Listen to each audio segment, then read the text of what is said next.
Welcome, welcome, welcome. It's Wednesday, and that means la-mulana too. I'm sure you can tell based on the music. And the announcement. And the schedule. And because it's Wednesday, right? Nah, welcome on in. Let's see, who we got? So we got MQ. Is that Nabstablook? Is that emote Nabstablook? Because if so, I might need to excuse myself for a moment to squee. And we have Air Caves. The gay has arrived. Well, I know I wasn't applauding because I was puzzling. Let's see, we have Draw here. And, oh dude, Mogenkai got Dark Souls 2 80% no hit. Oh my god. The Madman. We have Goose. Oh, welcome on in. Hey, how's your back been doing, by the way? And Sky, welcome on in as well. Sounds like we have a full house already. Holy cow. So, okay. Really quickly. So, of course we have to start with all the, little details. Your back has mostly fixed itself? Woo! I think we need a round of applause for Goost's back. Yeah, that's awesome. So, and MQ, guess you got another gift sub. Ah, that. And worse, welcome on in, Squirrel. Yeah, so, really quickly, gonna get the schedule notes out of the way. I'm still figuring out what next week looks like. I'm gonna be out of town, I think Sunday into Monday, but I'm waiting to confirm. We're probably gonna have the witness at normal time on Tuesday, but I need to confirm first, and so I'll be posting updates on that tomorrow. And let's see. As for Friday, we're gonna be doing Portal challenge levels this time, which I get that's just that's a fast track to me losing my wits quickly, but should be fun. I had a blast with the bonus levels thus far, so now we get to add fun things like additional objectives, timers, etc. I don't even know.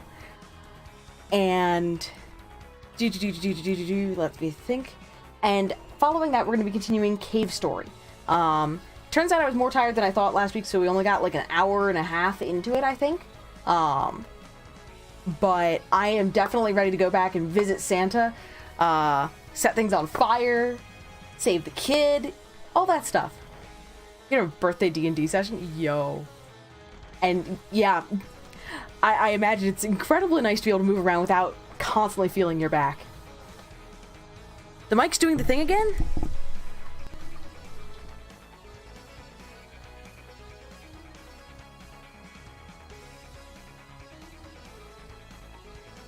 Let me check one thing.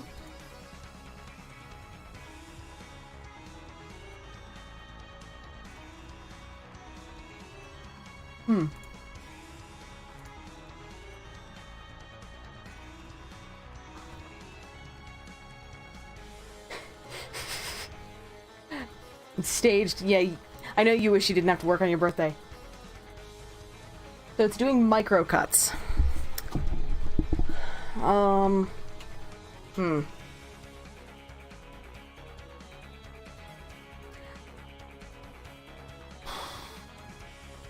I am honestly not certain what would be generating it.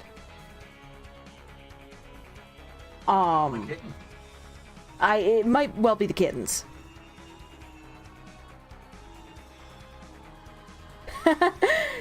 Goose saying you haven't actually seen anything of the game for ages, kind of forgot how good some of the music is. Yeah.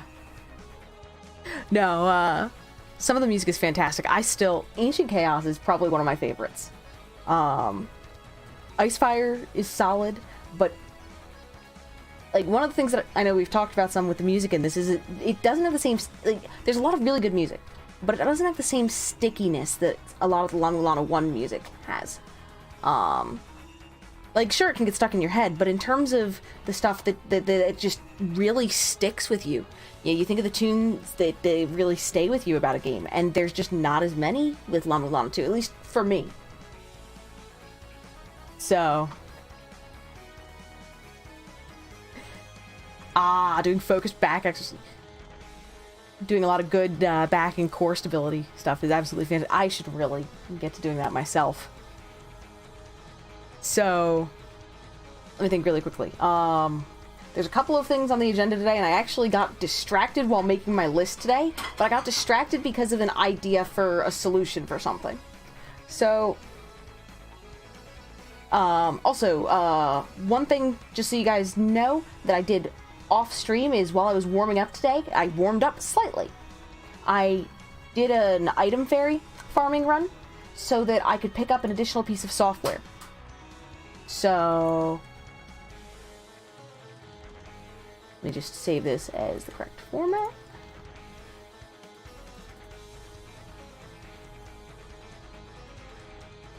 There we go. Got it. So, I went and picked up from Ancient Chaos, Space Capstar. So, we're going to be able to get item fairies on demand now if I so choose. So, that was something that happened off stream early today. I'm trying to think.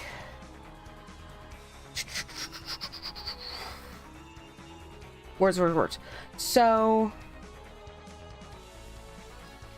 Goose saying you're not entirely sure whether this OST has the same stickiness. You've definitely gone back to several tracks multiple times since playing. No, it's not to say that there are none. It's one of the things that I find if I listen to the Llama 1 soundtrack is hearing a track summons that area for me completely, and I'll have the tunes just pop up at random points, and it's part of how I actually tell whether I'm feeling a round of Llama 1 Rando is if the music is cropping up really frequently in my head. And what doesn't help is you've been quite exposed to the remake over time, so you think this just has to grow on you a bit more? Okay, yeah. Yeah, no, like, I must say that it is a saving grace, and in many ways that Llama 1 has an amazing soundtrack. Because, especially with just, it augments the game so much, is part of it. Before I ramble, that's the word, ramble on that sec. The partial list that I have for today. So, things that happened last session included, I think, finding 3 crystal skulls. We picked up an Ankh from a shop that I had on my notes for a while and just never gotten around to. What else did we do? The Giant's Flute got used. We met Sackett, shared a drink with him.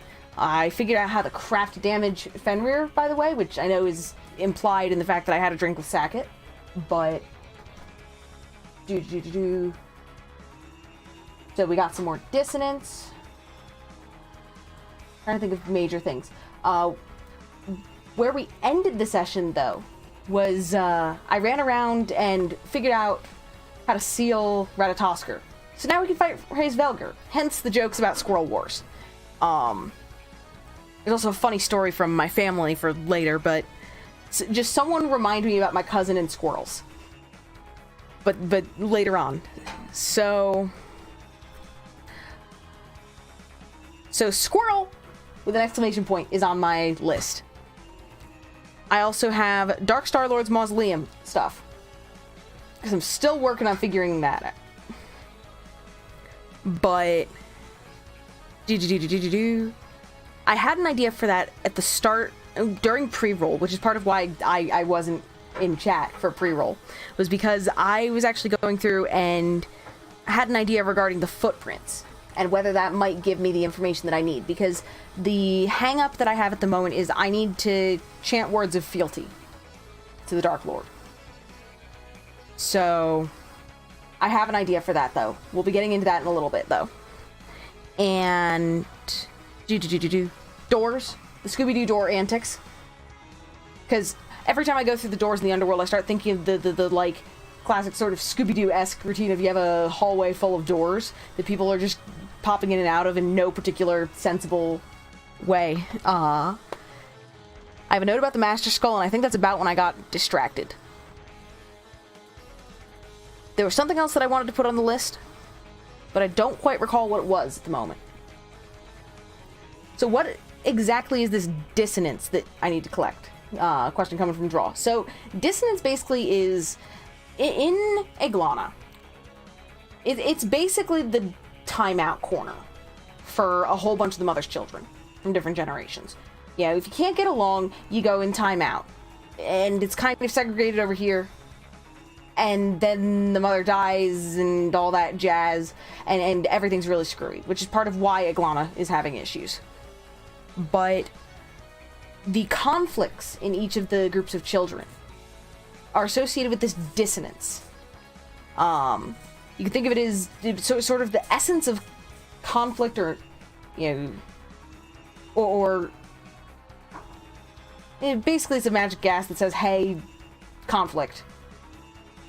We have gotten it from several places. So, for example, with oh bugger, what are their names? Now I have to remember the names of all the pairs of children. Oh bugger, what are their names? So with the first one that we got was, oh, what are their names? It's Valhalla and Divine Fortress.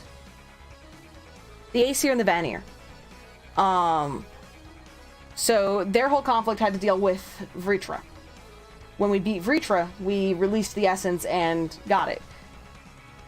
And we released the essence and we were able to absorb it into the Beherit, which is the stone face thing. So that was the first round we got. We have since also gotten, I think, the second children. We got it from the second children last session because Sackett wound up getting the blame for all of the giants stuff. So he wound up being in possession of the dissonance.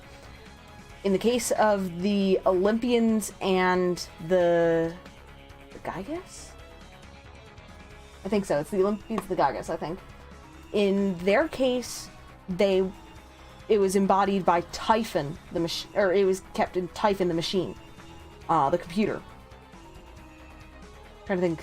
I'm not articulating particularly well at the moment, but I'm trying to rack my brains right now to get all the correct pairings.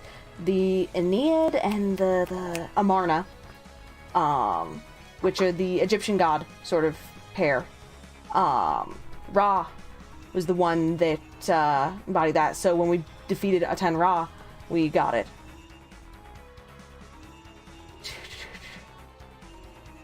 And I could have sworn we got some associated with first children. Yes, we did. I think. I'm forgetting exactly where that was, though. Which clearly means that I have not been keeping good enough notes. But we have, I think, 5... Anu, thank you. Eric is filling in for me here. So, we have 5 sources thus far. And odds are we take out Hell, we get another. The Corridor of Blood has been getting more and more blood spattered, by the way, every time we get dissonance. So things are going to get a little interesting there, I think. Then, let me think, what else? So yeah, the dissonance is what enables us to operate the Corridor of Blood and navigate it freely, but it is also something that is slowly painting the Corridor of Blood. Shocking, I know. So, we've got that going. I think that answers that. Okay. So, Hrez Velger is a Ratatosker bastard. Well, no, because the term rat bastard, yeah. I got this really wide-eyed look from staged there. Now, so I think the first order of business is really quickly going to be going and grabbing a healing fairy, and then we go in. So this fight is one that I played around with having a healing fairy and with having a weapon fairy. A weapon fairy is not as useful as I would like, partly because Hraesvelgr moves too quickly. So instead, we're going with the healing fairy to just extend stuff. By the way, the thing that I'm thinking of really quickly, if we're here by one of these, that I can showcase super fast.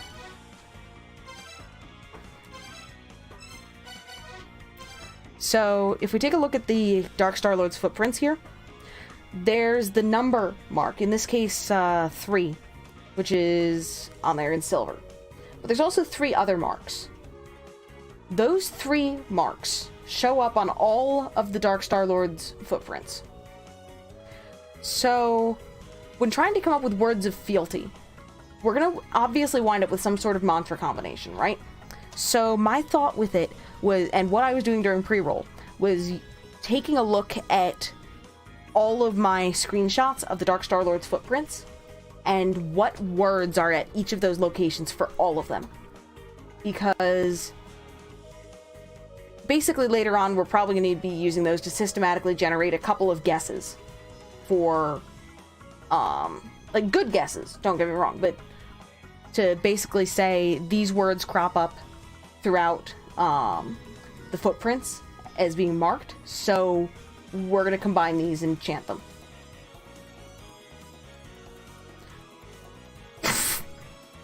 The item fairy is totes the fairy to help me now. Sage was thinking of the key fairy to get openings. Y'all are menaces. I say that with the utmost affection. So, really quickly... Oh, crap. Kinda need the fairy point to pick up a fairy. I thought that I'd be okay on time, but I guess I spent too much of it paused.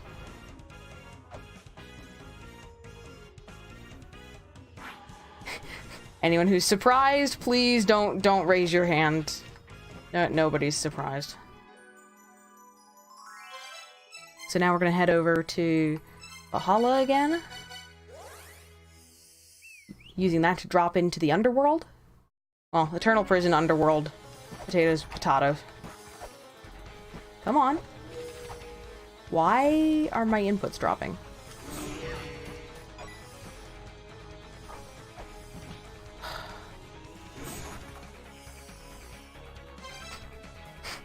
Pause.stream is why you subscribed.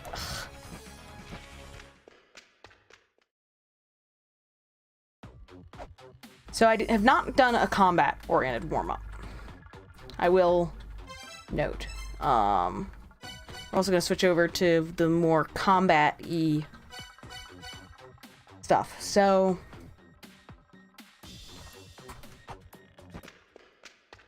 I'm obscuring part of my screen.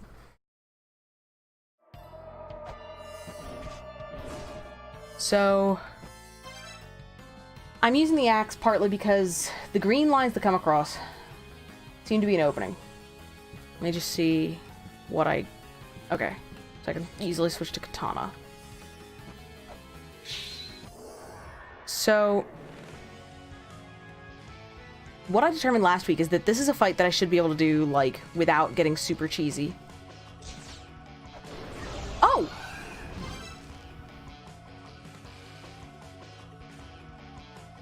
Oh, this just got better, guys.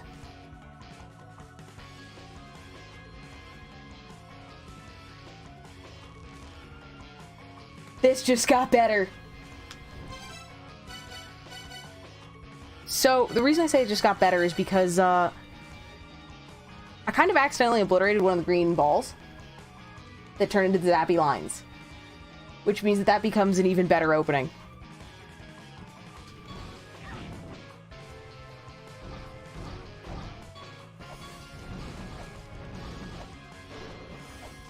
Damn it.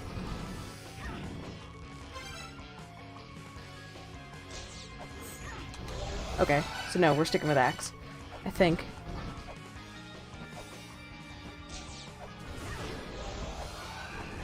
No, I need to work this out now that I know that. I need to do it without running into it. What is going to be my best weapon for this?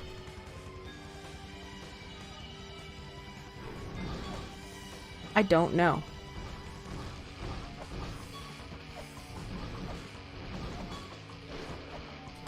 No. Okay. We're just not coordinated enough with the axe at the moment.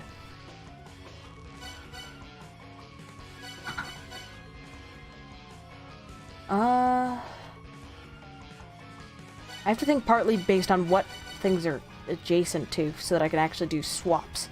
Yeah,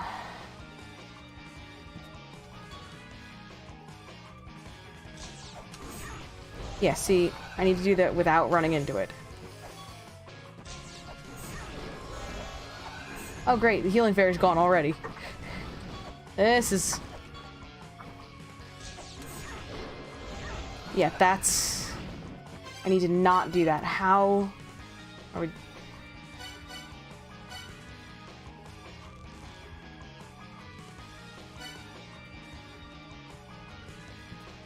My dodging here is not bad.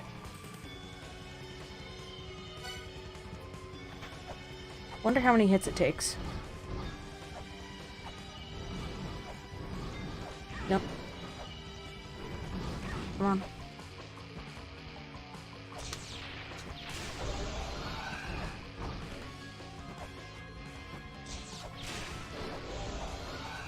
I just need to coordinate better. Nope.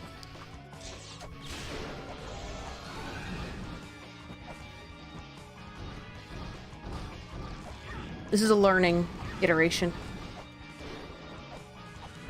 Oh my god. I'm not responding fast enough.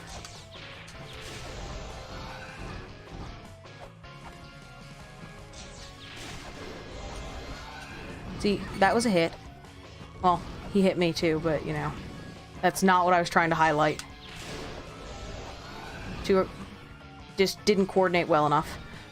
One of the weird things that I was doing to prep for this, by the way, was actually playing Hollow Knight. That's a case where I've actually gotten, like, passable at some bosses and learned them.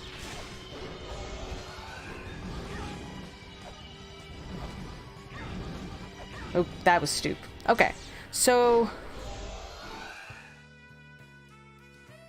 Don't design mini-bosses around staying out of the player's attack range, please. Yeah. So, things that were good. Learned a new thing. My dodging is not 100% on stuff, but then again, given that some of the projectiles just say screw your shield anyways, it probably works out about the same if I get mildly competent. So we're gonna grab that healing fairy and do this again.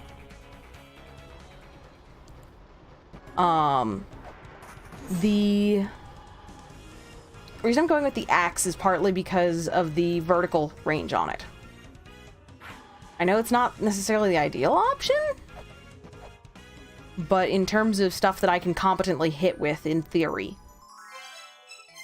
I say in theory because we see I'm whiffing a lot. But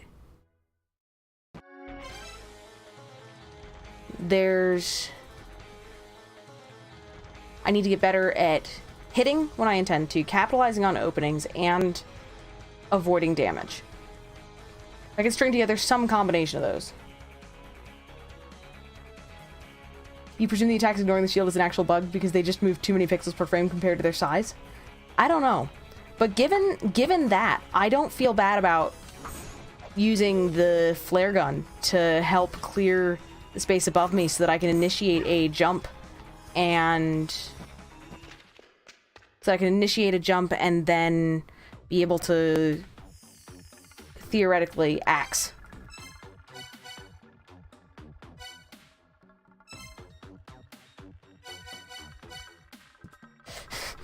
Yeah, keeps giving me the pro tip of get good. Oh, too early.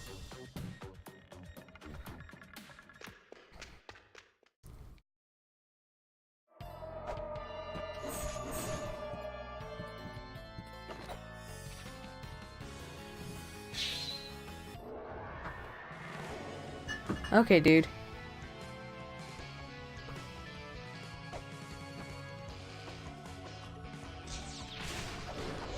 Nope. It ate my double jump again.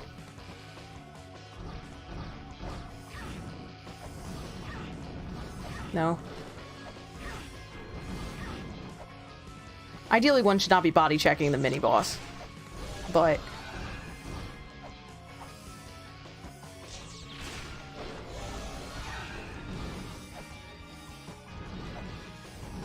nope. Dang it. Bad coordination.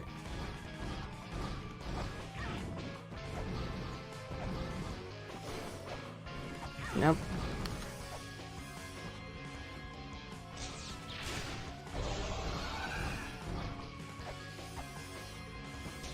First priority is dodging. Second priority is damage.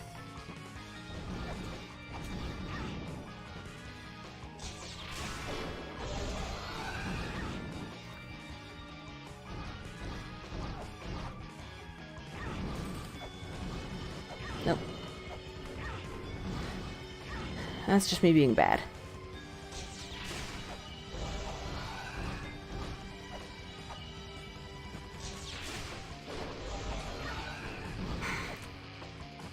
That was my opportunity to lose. Bad spacing.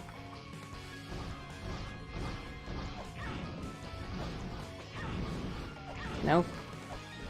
Oh my god. Okay, in all seriousness, unplugging and replugging a controller, because I'm losing double jump inputs.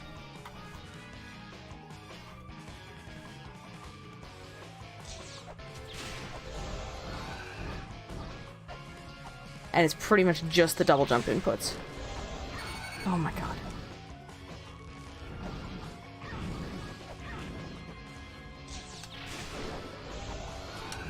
And that ate an attack input. I might have to switch to the old controller.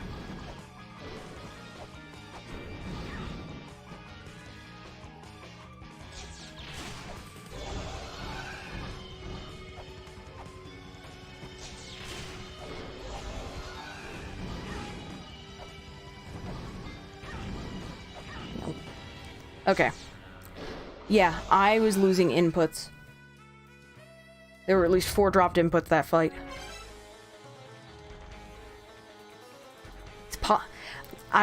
If it wasn't 4, I'd consider it probably being a human error problem.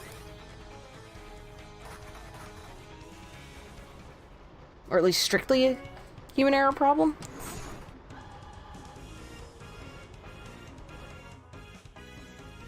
That actually has me a little worried if we're doing that.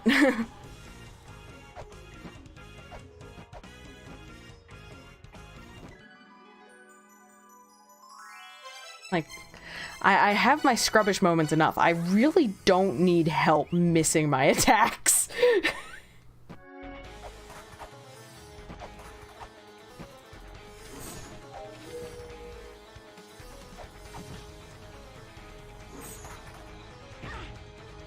Yeah, I should just head up, regardless of where he is. It's not worth taking the time.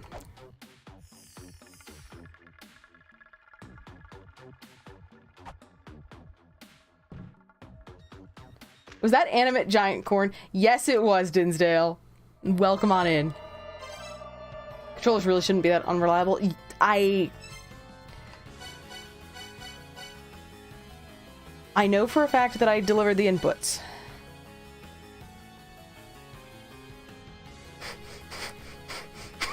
Sky, look, okay? Sometimes you run out of ideas for monsters. I think that design is amazing, personally.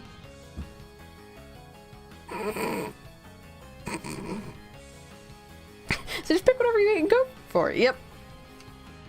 Best boss design tips.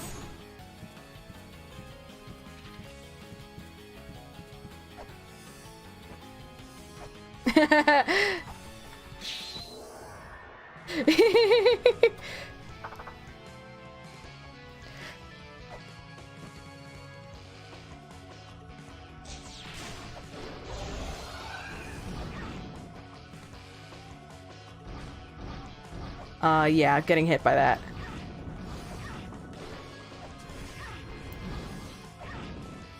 If I'm gonna take a hit, better to take it while I have a healing fairy.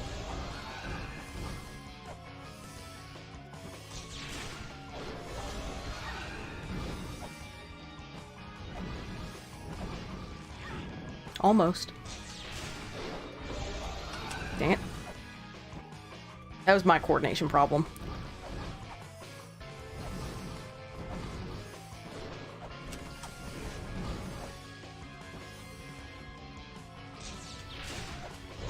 Okay.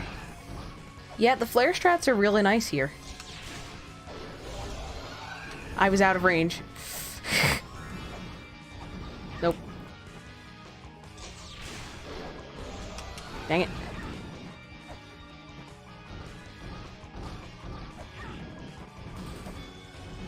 Nope. Okay, come on.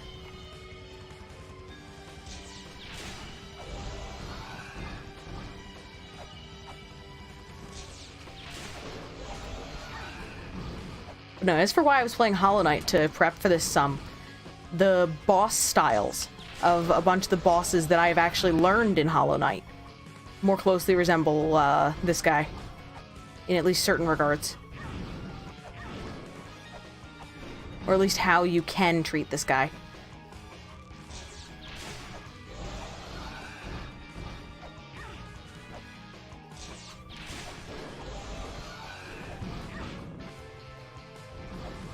I guess I should say more just because of how I process the fights.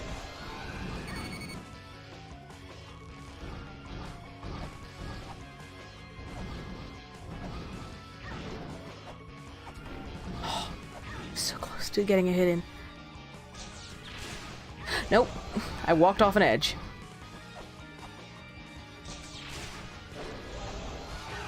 Yeah, this isn't gonna be the one, but this is a close one. Sage, better than whatever you could... In terms of boss design, better than whatever you find in your stool, though it could be the same thing in this case.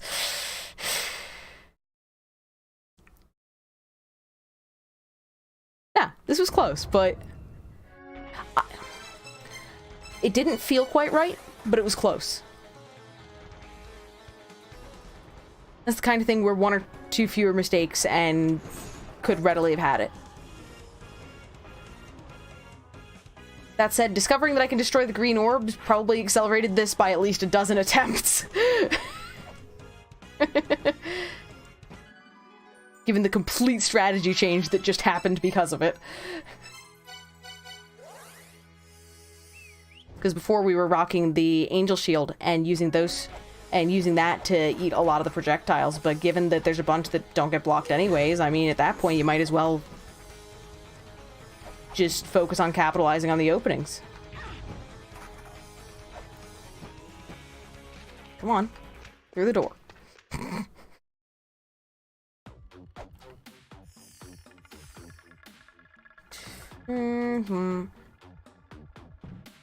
I miscounted. I thought I had one more to fall.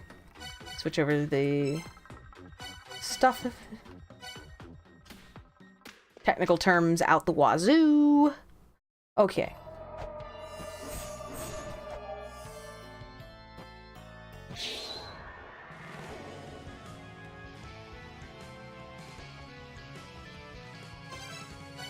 Doing a menu switch just because I'm better at those. I'm really bad at the trigger switches. Oh. Nope. That's... Okay. Getting in hits.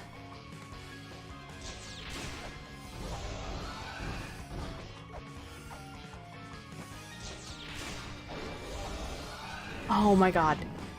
My lineup was bad.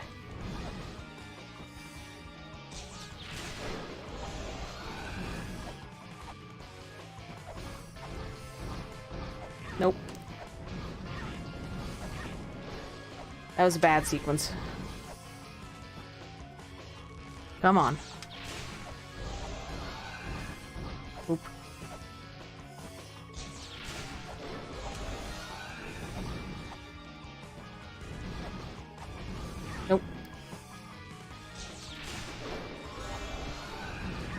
Okay.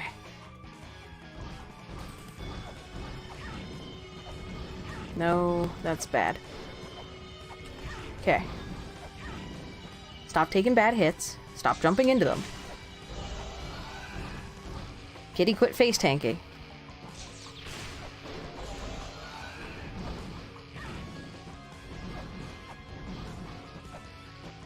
See, that was the timing I've been looking for.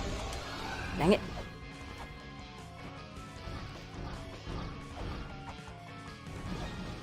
Nope. And that was just a whole bunch of fiddle fingers. Ain't no excusing that.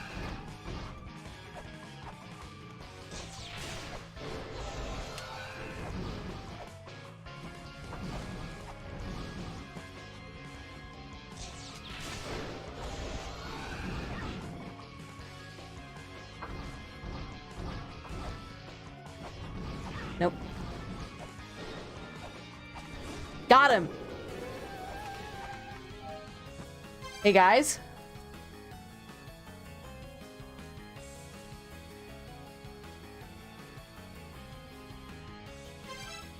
And there was some actual dodging in there. Some for realsies grown-up dodging. Maybe one of these days I might get good. Nah.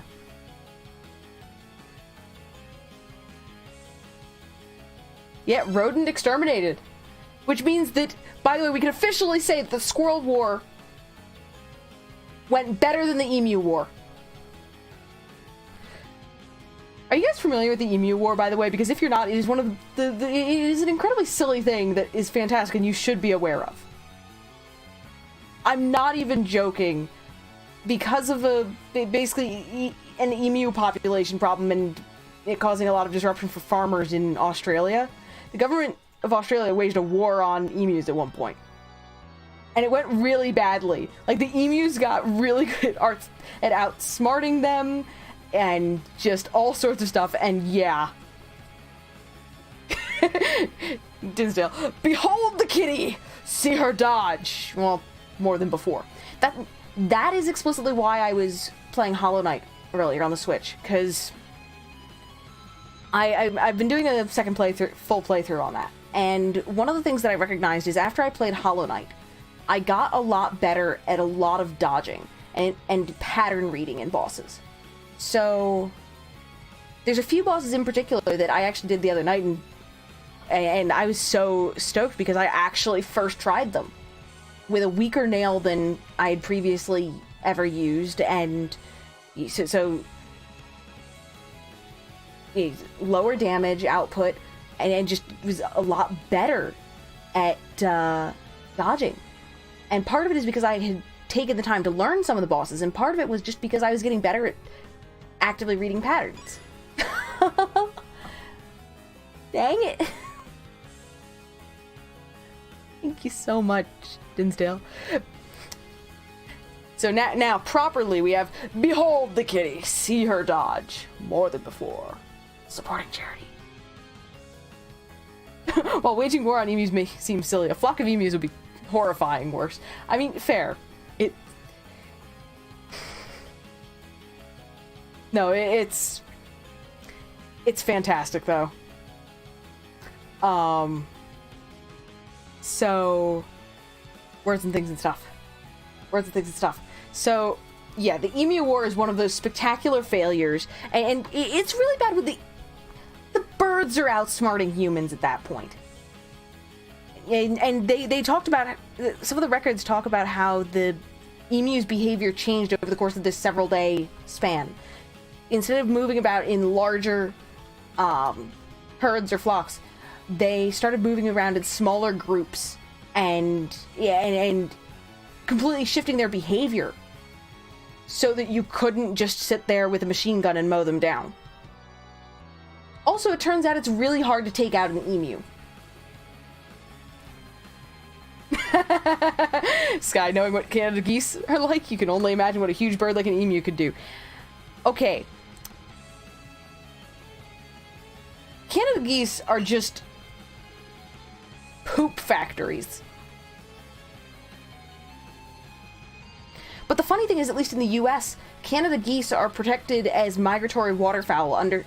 There's a lot of endangered species that are also protected under those, but it means that, you know, for example, if someone wants to go hunt Canada geese, they have to get special permits, etc., and stuff to be able to do so, when they're basically vermin.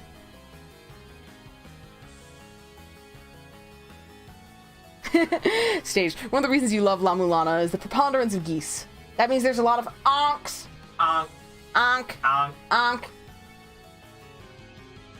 And the emu war was for the birds. But no, so Hollow Knight was a big thing for me in terms of starting to learn how to dodge. Which might seem, you know, silly and stupid in some ways, but yeah, it works. Now, I'm still getting better at trying to do things like actually utilize more of an arena and such, because you may have noticed I tend to park at one side of an arena and deal with stuff pretty much exclusively from there. Maybe crossing over sometimes, but generally, if I can stick to one half of an arena, I do.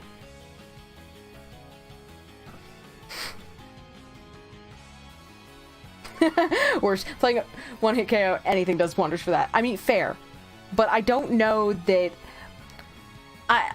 I don't know that I can handle the heartbreak of that all the time yet. We're getting there. But, Sky, the university where you live has a huge amount of Canada geese that hang out there. You've watched people struggle to get to the buildings their classes are in because there's barely any way around them all. Oh my god. Have I ever told you guys about how I got barricaded out of my dorm once in college because of skunks? I know it's not geese, but it... So, this is worth a quick story break. So, I had been hanging out at a friend's dorm, and it was like fall break or something, so most folks were home for the long weekend. So, not as many people were on campus. So, of course, all the wildlife around is like, oh, hey, you know, and raiding everything. So I try to go to my dorm, which is the pit. It is at the bottom of the hill. The campus is on a hill. Academic buildings are way on top of the hill. Yeah, the dorms are sort of on the sides of it, but it's the furthest from the center of campus. It is downhill from everything. It was a pain. And I think I was telling you guys some about some of the trails and stuff that access that dorm. But that's where I lived my sophomore year. Also my freshman year, but that's a different issue. So my sophomore year, I had been hanging out with friends. And, yeah, because one of my friends had been sticking around for break, so yeah, we went and watched movies or something, right? Headed back, and I tried to go down the stairs to get down to the center of the dorm. Because there's this set of metal stairs, which is in northern New York a really bad idea, because don't you know, anytime there was any sort of precipitation in the winter, you'd wind up with it freezing around all the metal, so it turned into literal ice stairs. But it wasn't that late yet. So I tried to go down these stairs, and I'm walking the path towards them, and I see something move. I'm like, oh, yeah, chipmunk or something, right? No. A skunk comes out from under the stairs. And it's probably about 20 feet from me, which is a little too close for comfort for me, dealing with a skunk.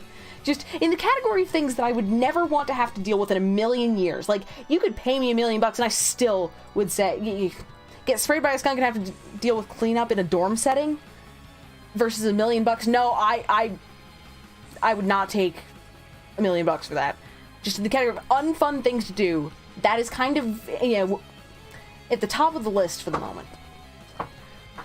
So I'm like, oh god. So, you slowly back away and everything, just play chill. You don't act afraid, don't move suddenly, just saunter away, and it's just sort of chilling there. Okay. So I guess I'm gonna go around to the side door. So I continue walking down the path, the road that goes down the hill. And I try to go in the side entrance, which is towards the forest area, which is where I think I've told you guys about the trail there, and it's incredibly awful name. But so I try to go in the end of that dorm. And okay. I'm walking, and then I was like texting someone at that point saying, oh my god, of course, I ran into a skunk trying to get into the dorm. And then I realized that about 15 feet in front of me is a skunk. It's another one. And I'm just looking at this damn bastard going, really? Really? But it's okay. There's another door that I can try. So slowly walk away again. Go around to the, to the side of the dorm that faces town. Okay. Yeah, the field where the Canada geese always congregated and was basically just... It was a poop minefield, really. And yet people still played, like, sports and stuff there. So I walk around, and there's another damn skunk. Now I'm sitting here going, there's 2 dorms that are connected, but my keycard can only get me in one side of it because they're technically different dorms, and it's not even like there was any interior, like, locking mechanisms between the dorms. Silly crap. But I'm sitting there going, I've got 3 doors that I could use to enter the building. And I can't get to them. Because they're skunks. Yeah, I know. Erica, you know the layout. So I'm sitting there going, what the hell do I do now? And it basically amounted to walking around the building again and waiting for an opportunity to get in. But I got headed off by skunks 3 times. Trying to get into my dorm. And it was like midnight or some crap. And I'm just going like, oh, this is my life. This is the dumb shit that happens. So yeah, the skunk blockade was a thing one night. In any case. Nah, that just dumb crap from college. Honestly, you're probably right, worse. They probably smelled some food from inside. And to be fair, the stairs that, along the embankment... So, it was at the top of the stairs. At the bottom of the stairs was where one of the dumpsters for the building was. And so, heck, it could have been raiding stuff and then heading back to its nest somewhere up the hill. And the others make sense given the proximity to the woods and stuff and, happy nesting environments. But it was just that moment of, really? But so now that we've taken out squirrels, which still remind me later, there's a squirrel story. I think some of you guys have heard it before. We have a door. What symbol is this? Hold on. I'm referencing my... So there's the set of tablets from the Divine Fortress that have the details regarding the maiden custodians. Excuse me. That's what I've been using to figure out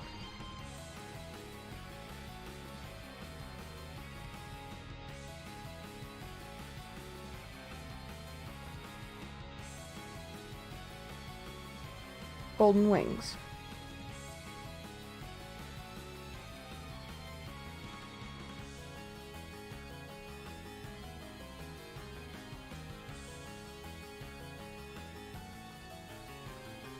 Is this correct? So now I'm confused. Never mind, I'm not. It's the golden... Hold up. Looking at notes again. Which order is it? So, the order is Divine Chalice. Or, I'm gonna just use the item language. The Holy Grail, the Grapple Claw, then the Gale Fibula, the Clay Doll, Feather. I think the Anchor is the 6th one, and then the Glove. Previously we ran into a problem where I got stuck if I tried to... I got stuck at the step where I lost the feather. But if this is the case...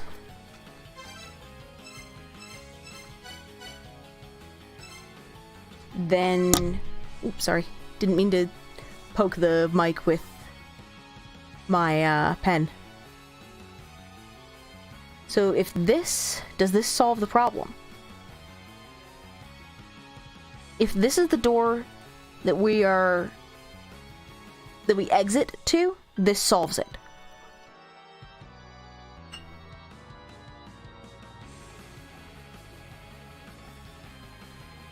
Okay. This might actually... Holy crap. We need to get out of here. So... Okay, that's cute. I like where this one dumps me out. And... Knock knock, welcome on in, Naki. My apologies for the delayed response here. I had my chat behind an image window. So, we have good news here. I wonder if some crumbs or fruit would distract a skunk. If I had to put a wager on something that would distract a skunk, honestly, I'd say probably some variety of fresh fruit with peanut butter.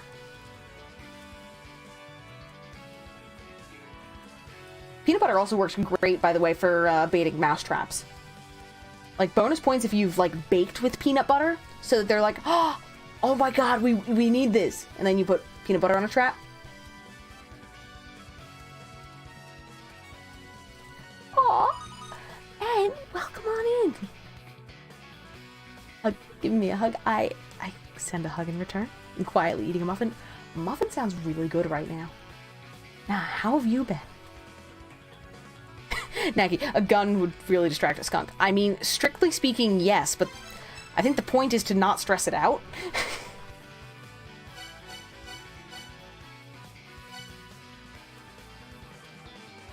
No, see, the real trick is to give your friend an air horn.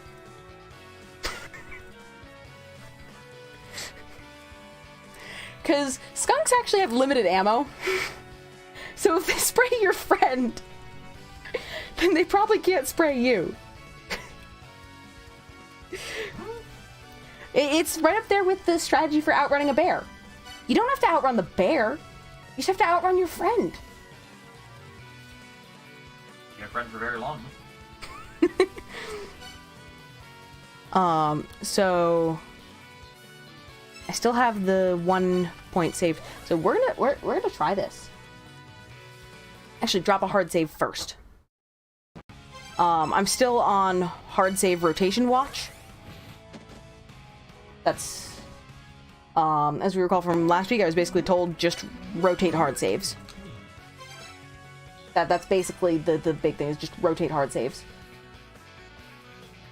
And Naki just got done editing the audio down. Took too long. You have to yell at the voice actor to re-record 3 lines. Oh, a cinnamon muffin. That sounds yummy. I think I'm jealous, Ent. I think I'm jealous. And fair enough, of course, noting that you were thinking in terms of things that I might have had on me. At that point, it would have actually been a fair bet that I had something that included, like, dried fruit or something like that. Because I tend to have things like fruit leather and stuff available as snacks. Like, have for ages, really. Now we did drop the hard save. So now I need to head down to... So now we're in the Scooby-Doo section.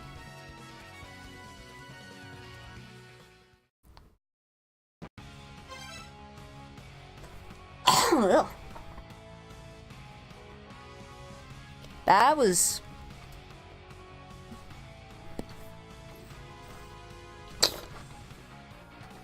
Yeah. Sinus drainage isn't fun, by the way, in case anyone was wondering. But no, so what are you editing audio for? I know that I had heard you make or I'd seen you made a remark about someone who basically did you describe it as if they recorded in a wind tunnel? An FF7 voice acting mod. Ah. Sounds nifty.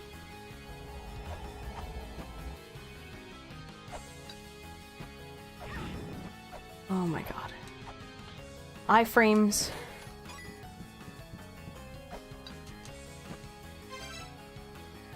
Recorded in a wind tunnel while yelling. Oh my god. Yeah, that's gotta be fun.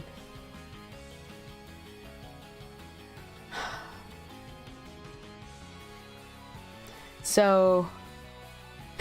and sneaks away to derp around Twitch. No problem. Do what you need to do. Pleasure seeing you, though.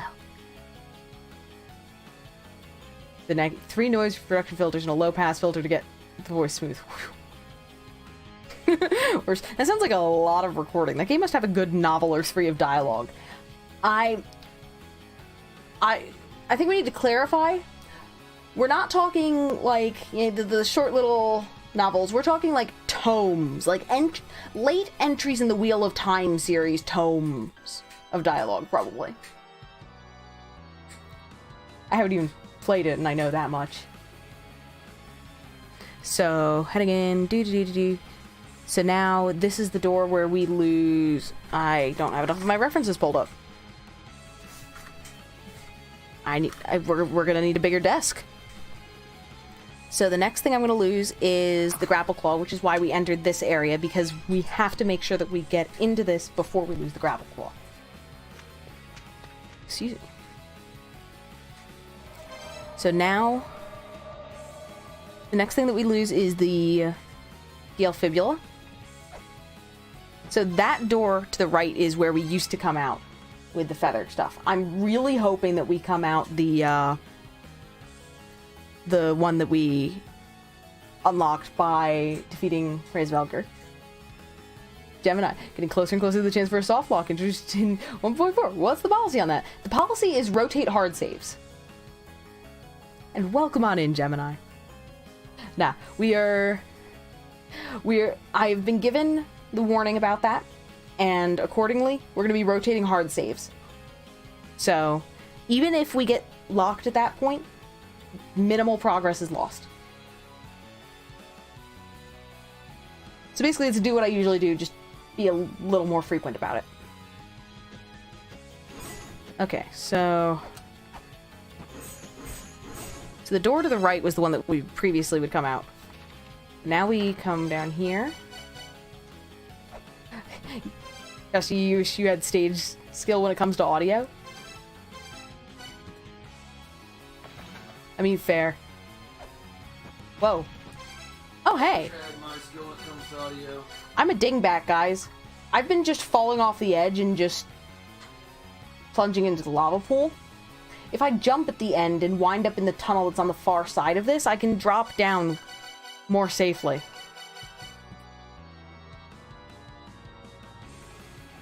Took you 2 hours this time to sift through each line and cut each line. Oh my god. That just sounds grody. The Gale Fibula.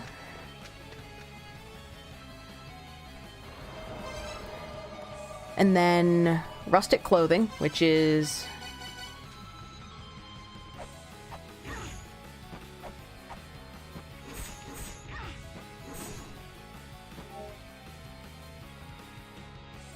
which we need to go up here for, because there's the laser door.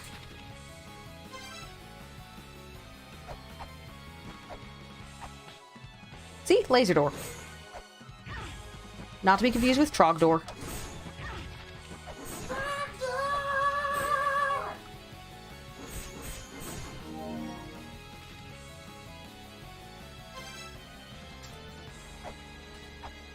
Okay. I've also gotten more confident about doing jumps like that. Partly because of Hollow Knight. Okay. So we just lost the clay doll, but that's fine.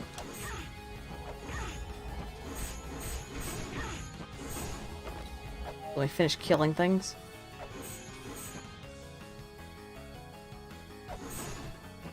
Okay. Opposite of Dead Cells jump training. Mm-hmm. Worse, unless you're asleep, you'll say that I'm in a position where I must not save. Or, unless you're asleep, you'll say if you're... Okay. I could save, but having to load an old save isn't much fun. And yeah, Hollow Knight in a lot of ways is the opposite of Dead Cells jump training. Because I have actually completed the White Palace in Hollow Knight.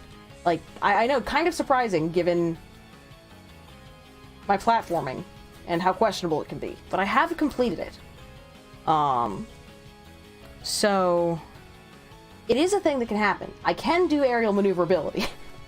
The trick is making sure that I'm firmly in a mode that is as far removed from Dead Cells as possible. And Naki, you've been spending the past couple months trying to repair the dehydrator. Today your mom told you to give up and made you throw it away.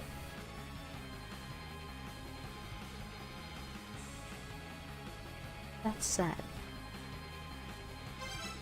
See, for those who don't know, the Serpent's Tail makes some really yummy beef jerky. And occasionally, if we're really nice and ask really nicely, he sometimes does us some. And nah, the dehydrator being dead is a really sad thing.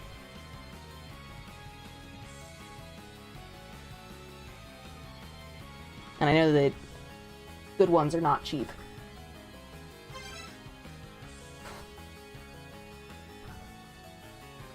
No, that's a bit of a downer. I'm also trying to remember right now where I'm supposed to be going. So I came out that door. So now it's... So the new feather door, if I enter it, takes me out of the Eternal Prison. So I need to enter from the one that's in this half of the underworld.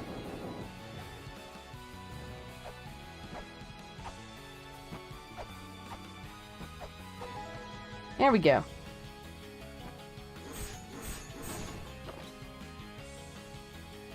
Okay. Now...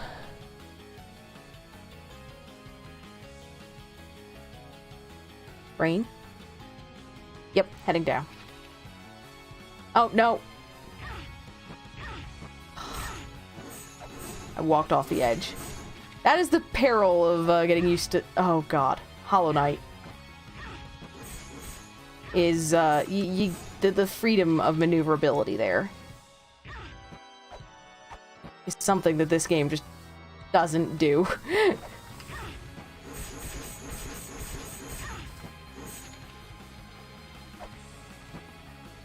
Yeah. We'll do the jump across from this side. Okay.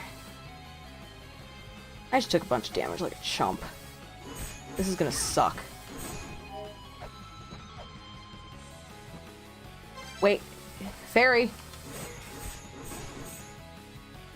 Fairy, oh fairy. I'm sorry, was there a health problem? Okay, so... Continuing down.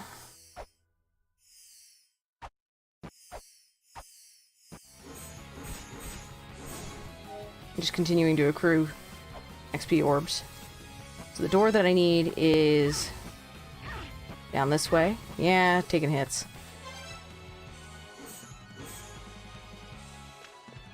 So this is the door that I was looking for. Okay. Oh god, there's 3 Centimani buggers in this room. Actually might not be a bad thing. So now the area that we're going to be aiming for is 1 room up and 2 rooms to the right.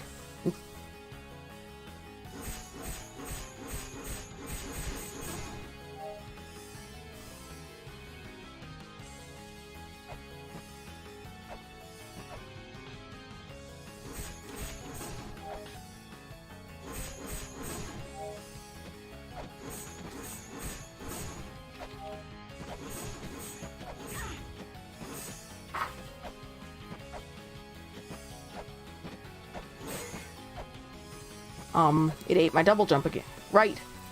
It ate my double jump. Because I don't have a double jump at the moment. How do we do this then?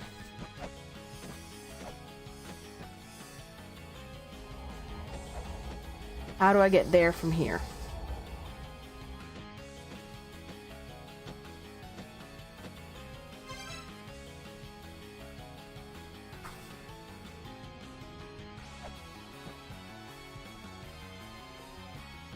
So I don't have the claw.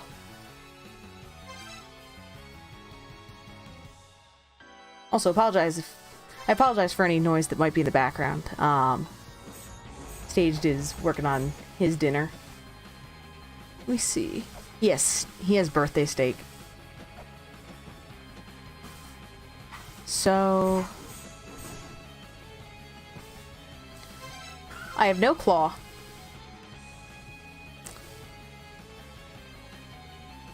And I have no double jump.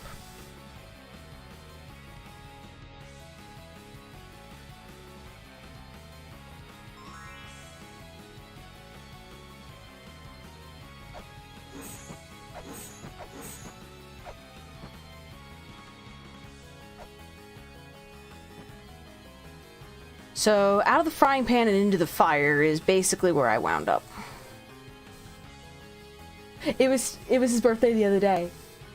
But yeah. He's an even older fart now. So yeah, my max jump height is not sufficient. This is not something that pushes. So how to get up? There's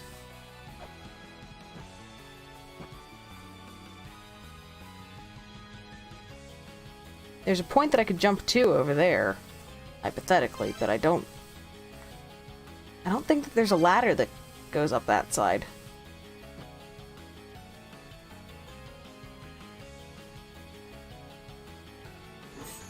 What's this? What? Okay.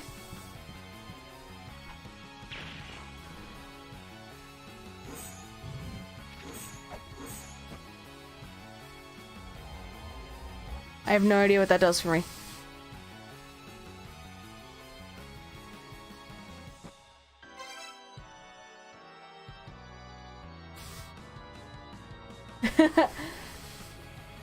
Someone just called you asking for Jason who goes to college.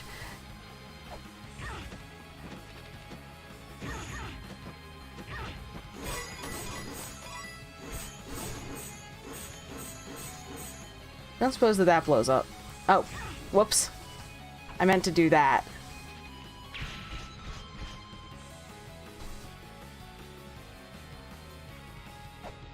Oh. Forgot that I didn't have double jump until I had, you know, jumped. This track is good. Naggy, you hereby curse the dice you gift in stage to only crit on rolls that are not against you. Yup.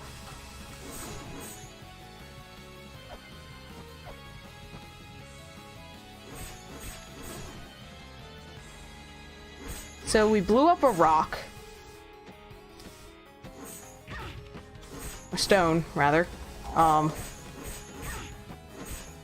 Phrasing is important.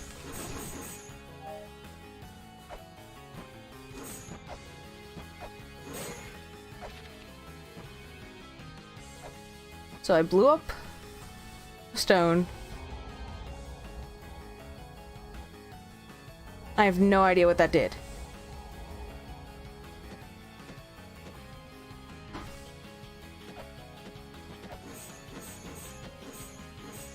I need to turn up my volume a little bit, I just realized. Just in case I run into something that can be blown up.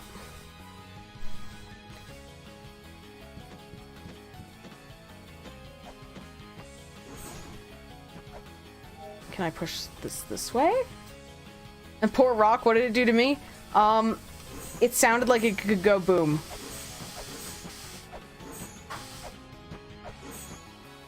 That's the best reason I got for you. The textures there look like...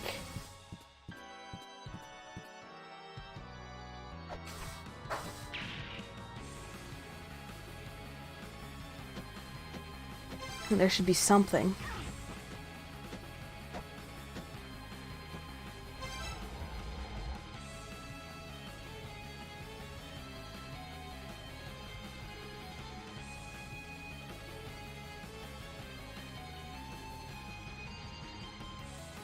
So how do I get up there?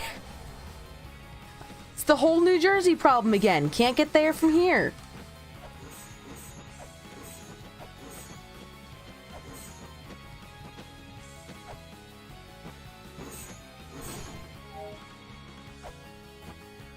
That really did nothing for me down here? Because there was a rock there that I...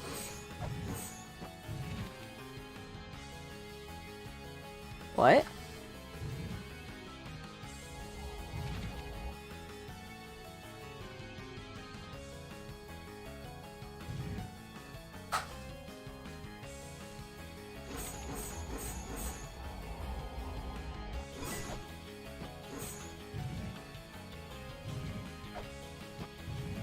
So, directional hitboxing?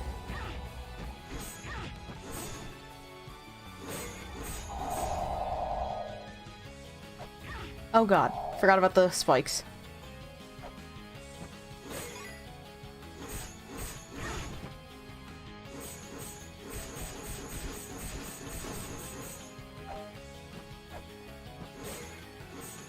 I'm gonna go with the directional hitboxing idea.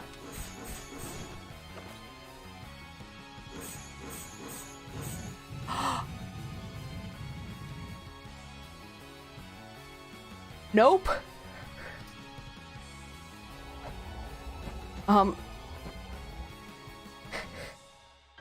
Hey! Welcome on in, Nightfall. Hey, how you been? Are you wrecking my kitchen? A rhetorical question?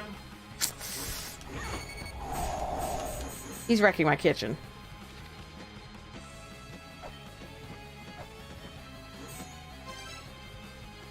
You're pretty sure I pushed that several streams ago? Are you kidding me?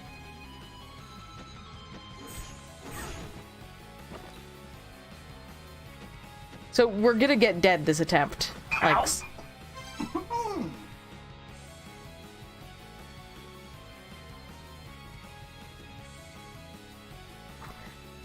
So, we're gonna get dead this attempt. But at least now we know what we're doing. Hypothetically. So this door... Yep, anchor.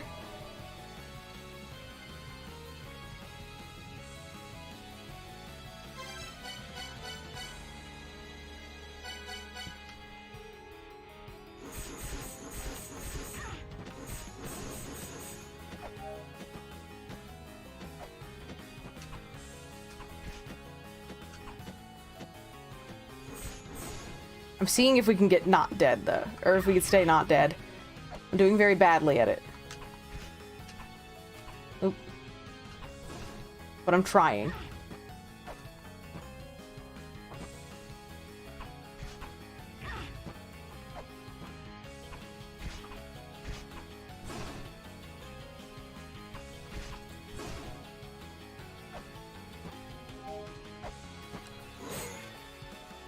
Okay.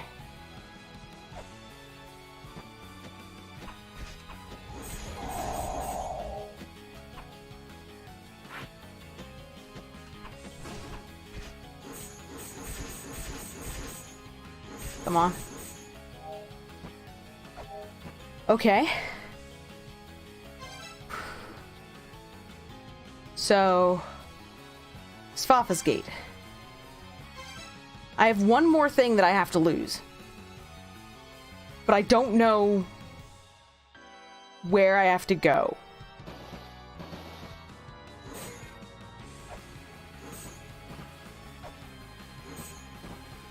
Six HP? Yep.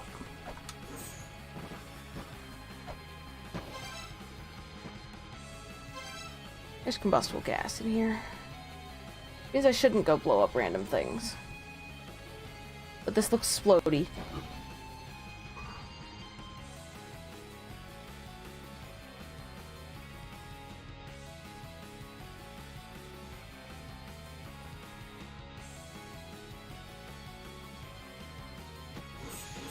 Oh! That explains it.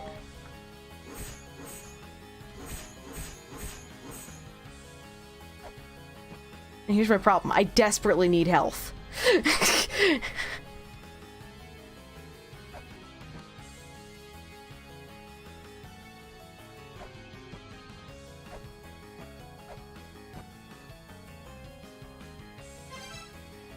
One hit from death. Can Kittybard be a god at the moments she needs it most? I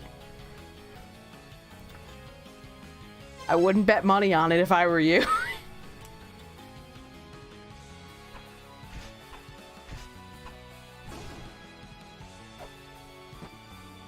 Confirming. I'm going to confirm the identity of this gate.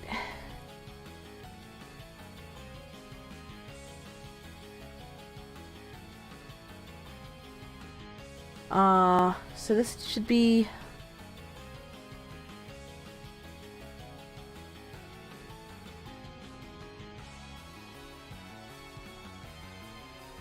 Love of power.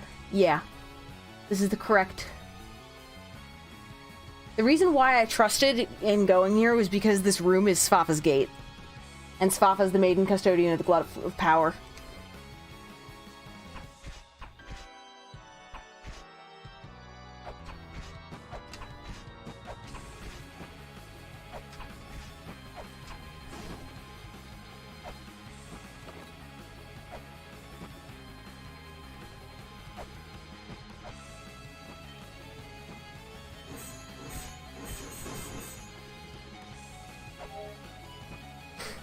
That's not a heal.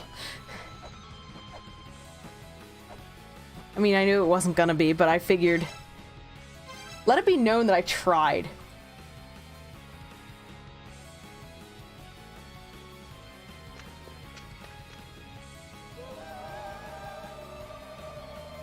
Okay.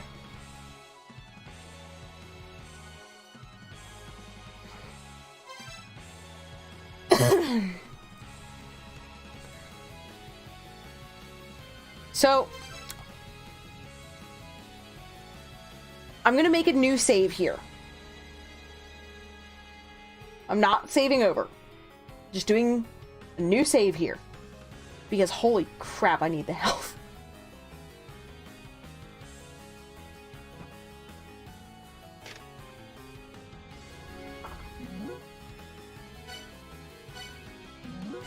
Boom.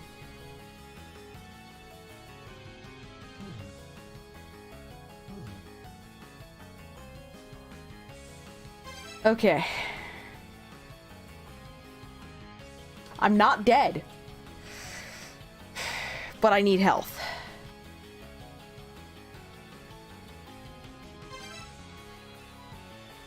So, here's my problem. This is just in case. So I need to see if I can get enemies to respawn.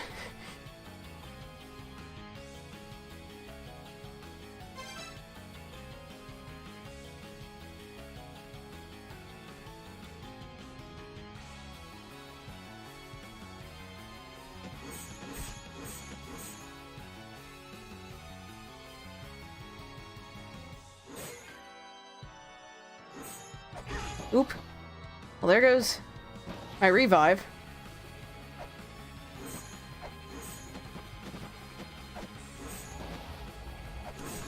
Okay. That's closer.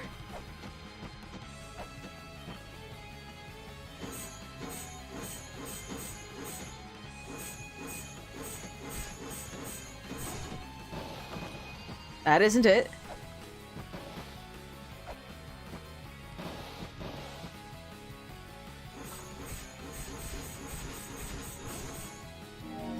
Hey!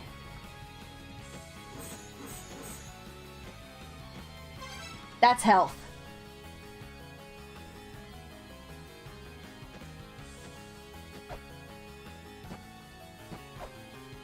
And that door was closed, so it was safe to walk in front of. So now, we can save over this one, so that it's the version where I have health. We Gucci! Okay. So let's switch over to the combat set.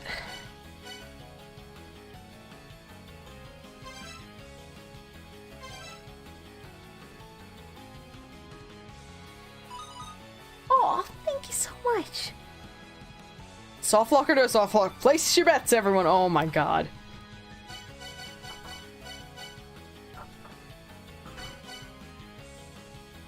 I'd really been thinking I would have finished charging Mjolnir, but that's... Having no idea what I want to bring in, we're going to start off with Whip and... thingy. Also... Things are not combustible here?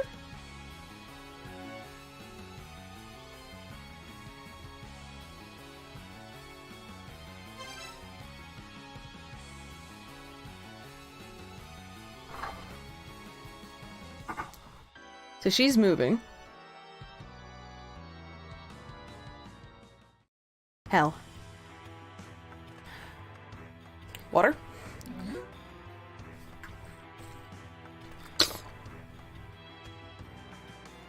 Welcome, she who has overcome the trial of the 7 gates. I laud your ability to reach this place alive, and without the Mother's power, too. I shall grant you one wish. So, little one, what would you ask a ruler of the underworld?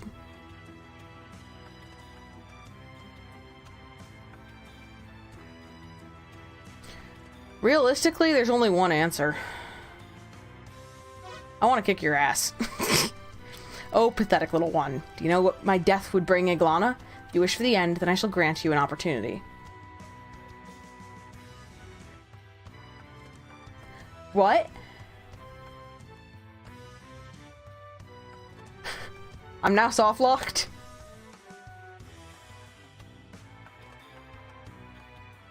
Oh! What? So actually soft lock? Fight means you can never escape this area.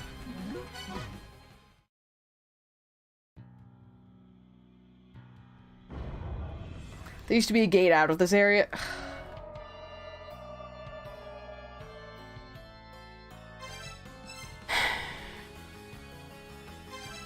Yeah, that's a really dumb soft lock.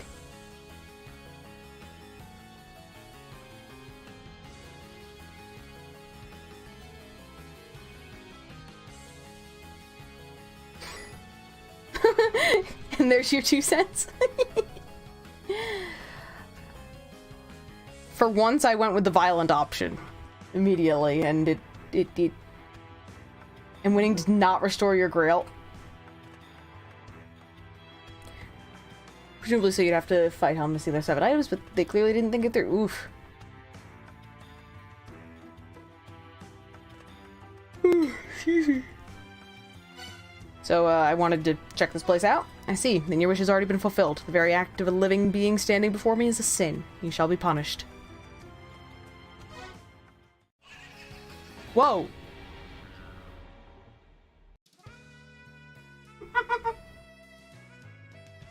What?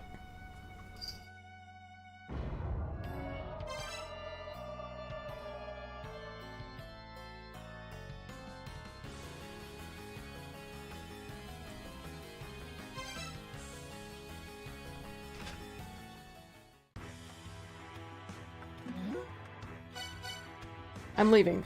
That is your wish. Carefree, naive little one. I shall send you to the world of the living.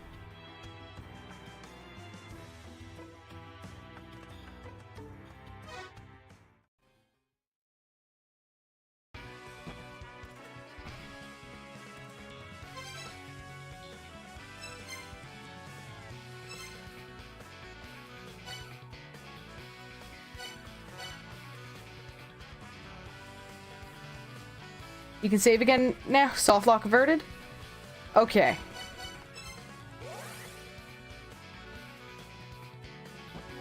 I'm good for the rest of the game? Okay.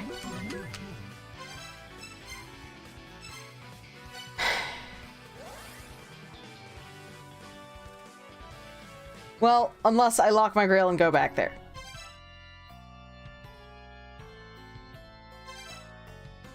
The doors were cool once. Okay.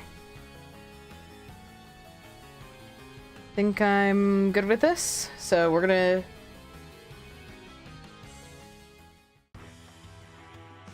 So... Now I want to kick your ass.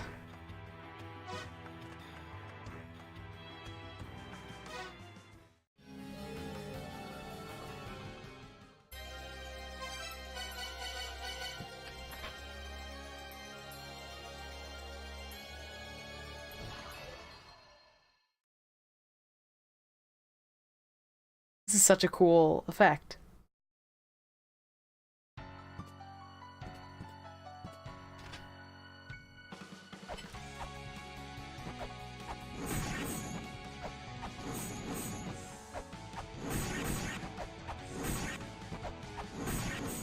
What?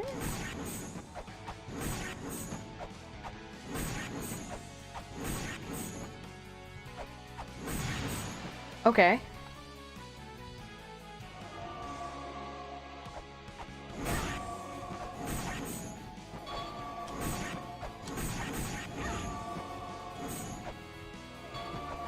Okay, this is... Oh god. Oh god.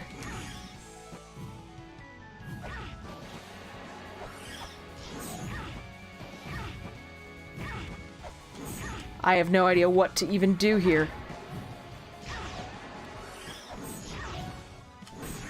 This is gonna be a...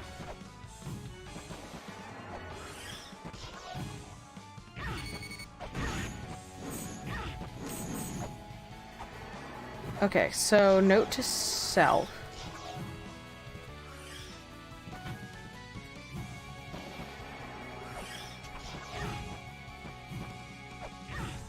Yeah.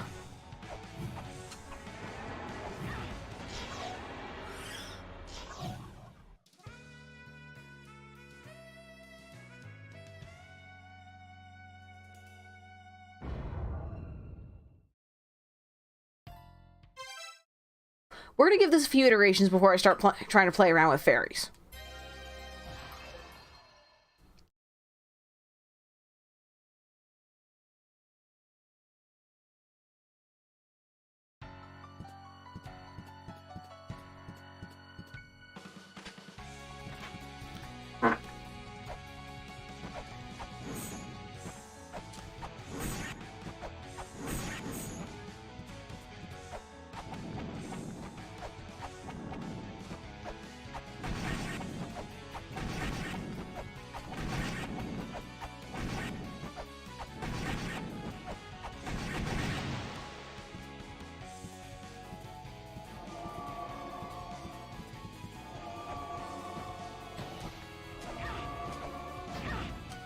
So, for this one, having... Okay.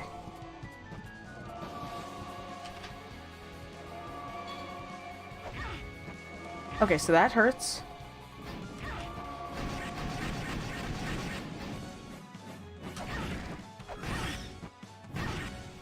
Okay, so for this portion, we don't want to be up close and personal. Debating how best to do this.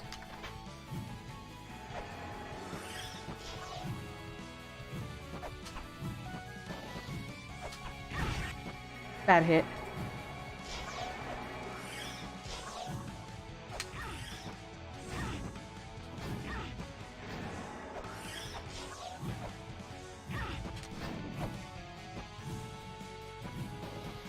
Now, is she gonna cycle out of this phase ever? She hurts.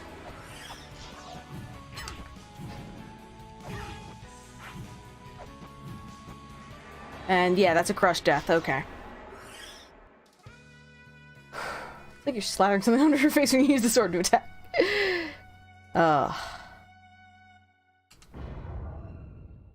Okay.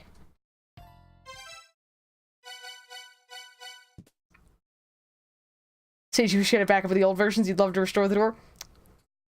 Well, yeah. Speedrun stuffs. Down patching is a thing.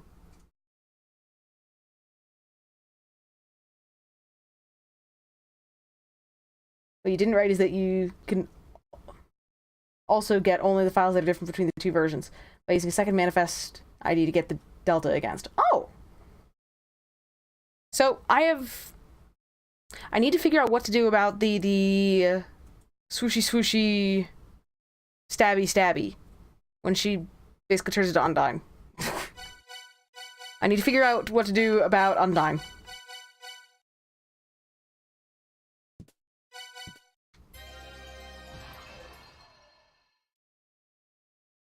Have I tried running away?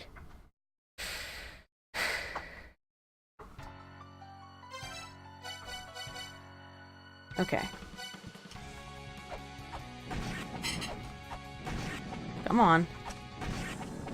I'm mashing badly.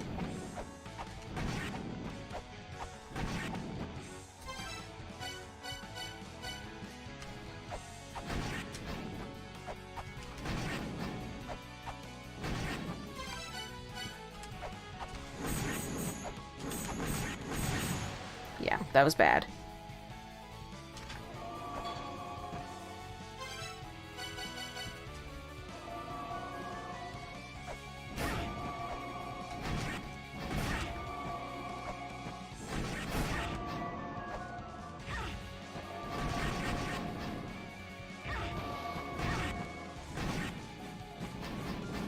Oh god. Okay. So now...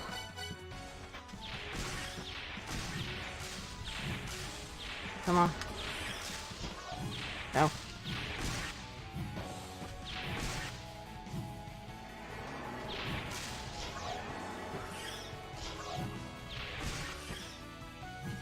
No, come on.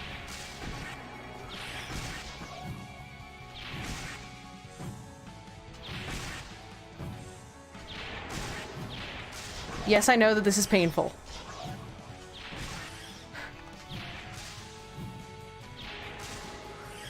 Damage by any other name is still damage. That is my defense. Or defense, rather.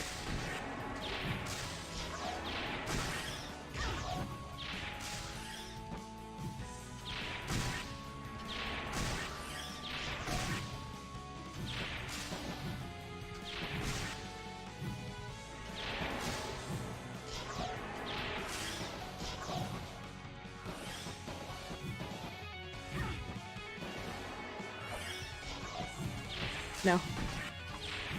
Come on. Okay. So that's it for my flares. Other things I have that can attack up. Could try to get charged into caltrops.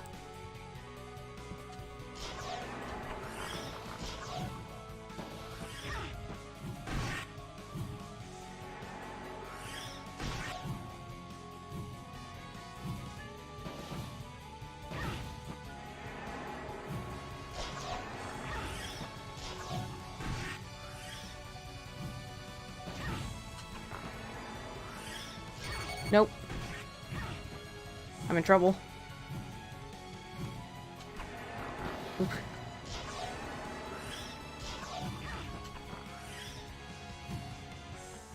Nope. Yeah, I have no idea what I'm doing.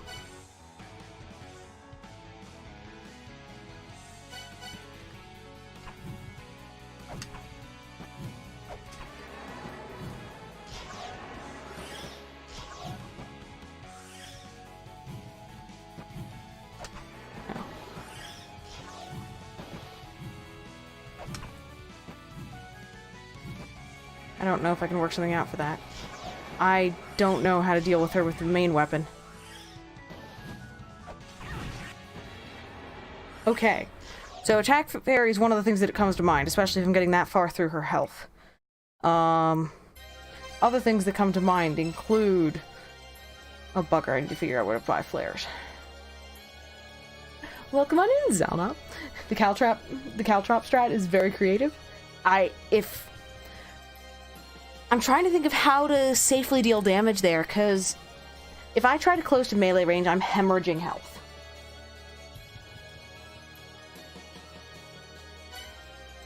So now I have to think of a shop that has flares.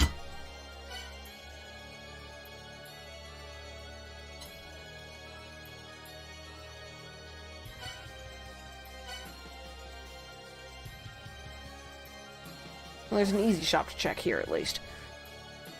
We're not trying to get too cheesy. Oh, thank you so much, and welcome on in. I'm trying to avoid getting too cheesy with fairies. We're actually trying to...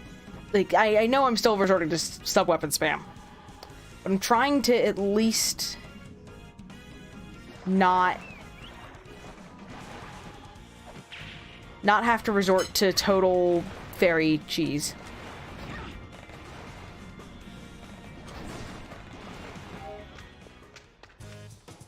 Oh, yeah. First try.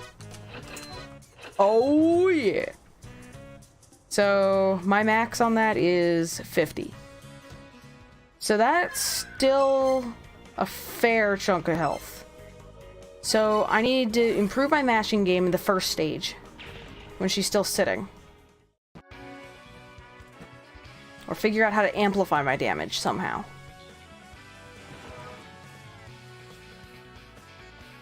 Could try Earth Spear while I'm on the way up and then lead into... Is he Earth Spear while I'm on the way up? /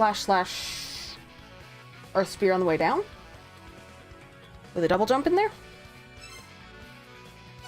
Not elegant, but possibly serviceable. I will never claim that these strats are element. Or the elegant. Ah. I can totally word today.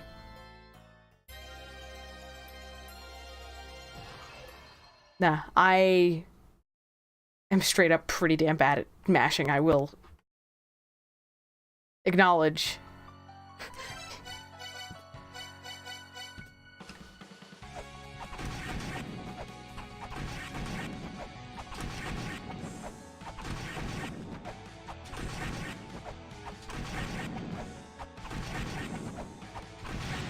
Yeah, not enough damage. So now we switch over to shield.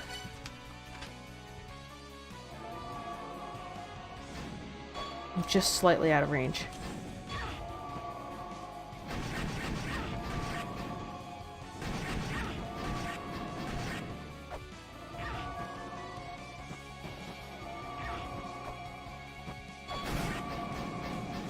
Okay. So now we are in... No. Bad aim.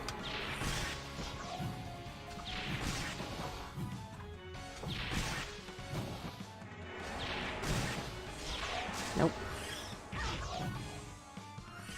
No, too early. Come on. Nope, too early.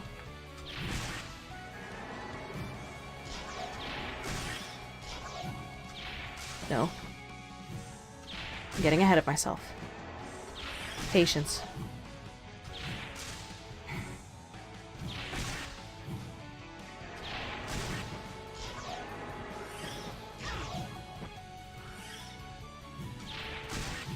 Come on.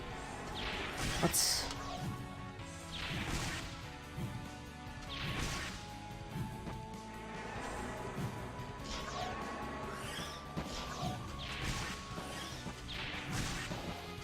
Nope.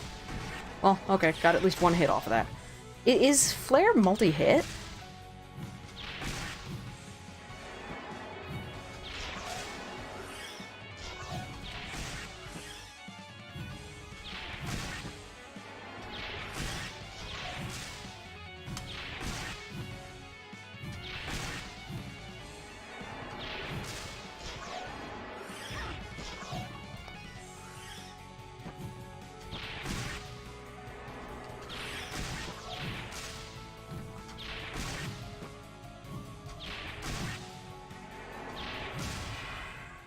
Woo!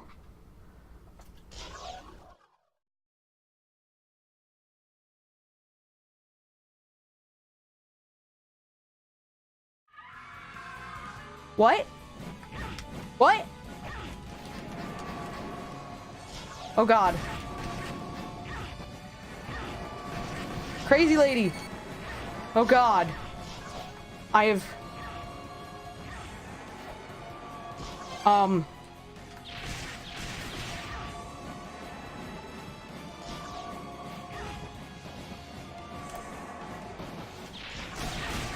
on.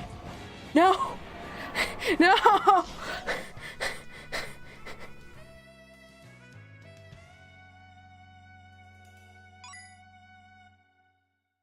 Mistakes were made! Jump ship! Yeah, I just got gobsmacked. I have no idea how to deal with the flailing body parts.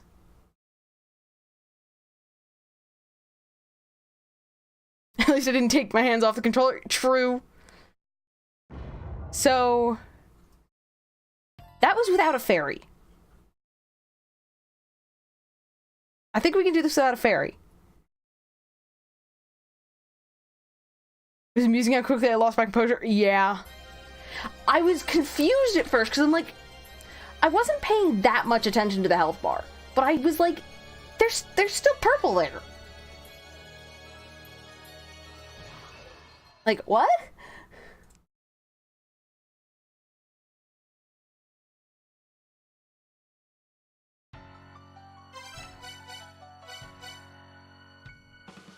You would have lost your composure way more quickly? I wasn't out of flares, that was my only hope.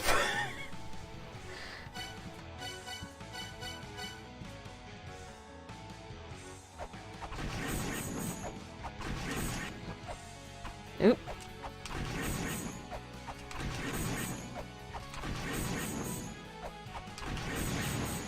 That wasn't much damage. Okay.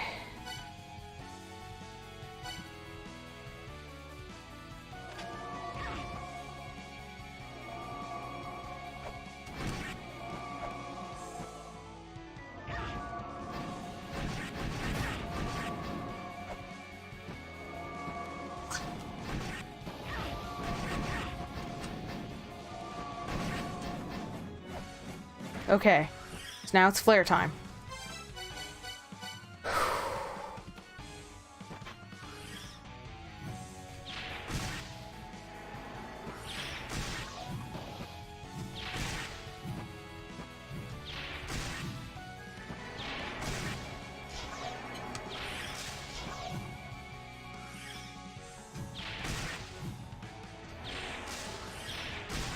Come on.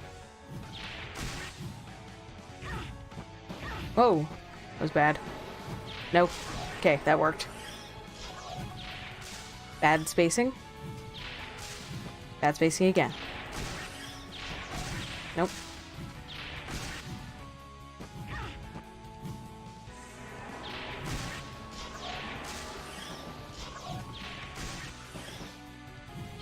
No. I need to be patient.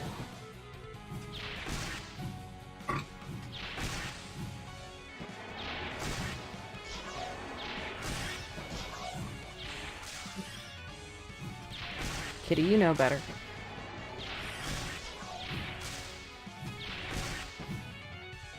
Don't be greedy. Accuracy is more important. I say as I promptly whiff a couple times.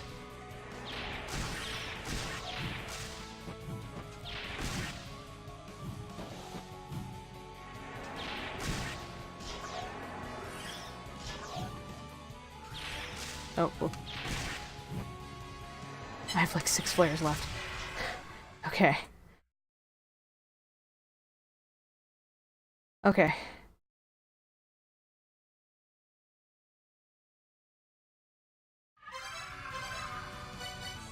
What do I need? I'm gonna get a couple flare hits. Just because those are comparatively safe. Okay.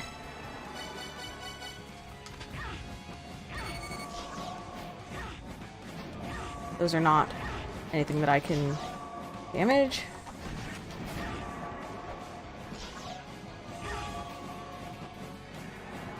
Oh no, no, no. No, no, no.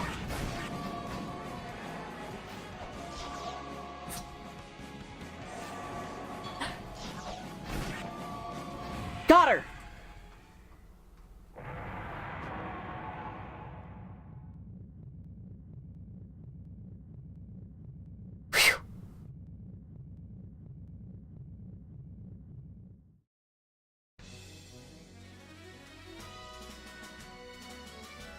Go Hollow Knight. You have no idea how to fight phase 3 properly? I think flares.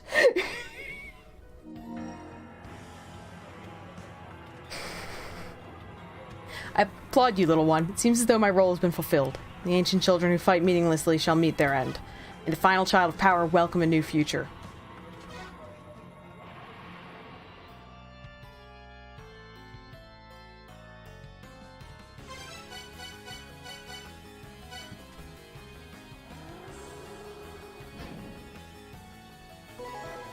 And Book of the Dead.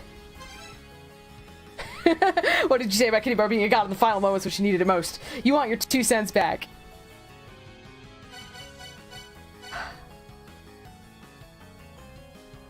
No, the detached arms phase is what I mean.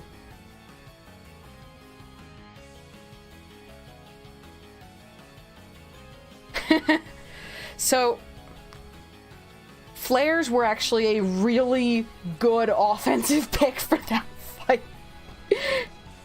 Made a hell icon, but having 9 guardians was difficult to make look nice in Book of the Dead is a fine indicator for hell. What I figure is that we'll Tetris things around for next stream, is really, in terms of the overlay. We'll wind up probably with a 3x3 on the bosses or something, or I'll just put Hell's picture over top of the others, and we'll make it work. Yeah, toss it in the middle was sort of my interim solution idea. Nah. Okay.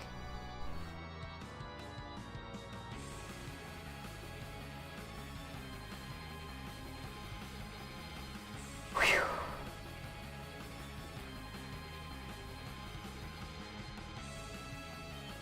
They just had to one-up remake and ruin my layout. Nah, it's okay. I think that we have the room to make it work. We'll lose, like, all the background on the left column, but I think if I nudge things up and resize things slightly, then we can do a 3x3 arrangement. And to be fair, I knew all along we were going to be looking at 9 kills because of the Immortal Battlefield door that has, that's associated with the ship, has 9 souls. So, we still went with 8, because it worked better for the format. But, nah, I knew that there was going to be... So what does Book of the Dead do in this? And I need to take snips. A book said to be instrumental in traveling to the world after death. So, okay, just life drain is less effective. Cool.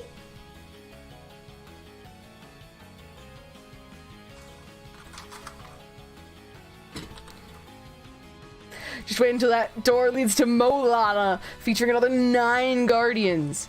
Yeah, but see, they'll say that the sequel's due in, like, 2020, but it's gonna be, like, 2025 by the time they release it, and, by that point, we'll have progressed to the point where, you know, your average stream is, you know, some ridiculous resolution, and we can just put everything on the screen that we could ever want. That's totally where things are heading.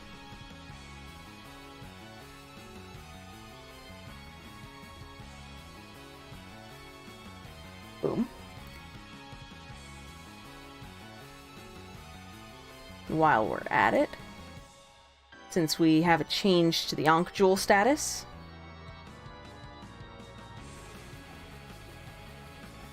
but yeah, flares used offensively. Woo!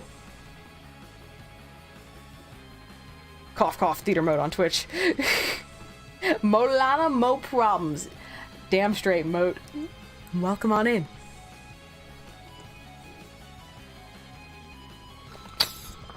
And yes, Zalnup, I did play the... well, no, not the original. I played the remake. Realized that I should be careful about that. I've played the remake, but not the, not the original. That boosted space can be used for bigger displays. And we'll have cybernetic eyes to make out all the overlay elements. Well, maybe not.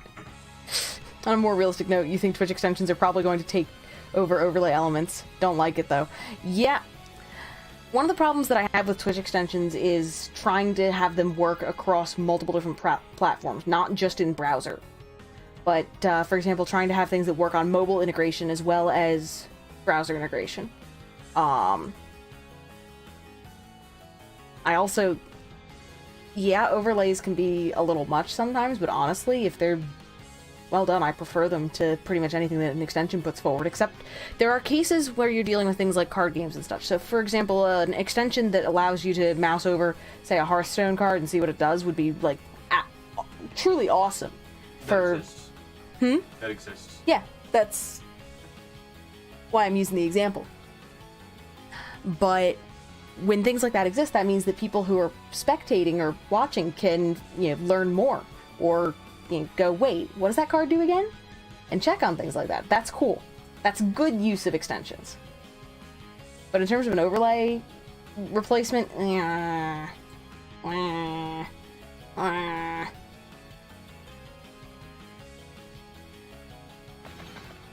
oh, whoops.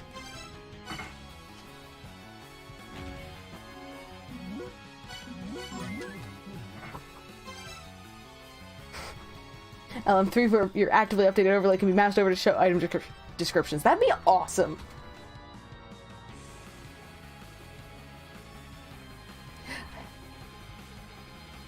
Nightfall, real talk, not fond of cybernetics. You prefer biological augments. You'd totally rock a visor that does what the cybernetic eyes do. Okay. Okay, Jordy. Nah. So... worse. I don't know if it's happened yet, but there's probably going to be a case of a truly malicious extension soon, if not, too. Yeah.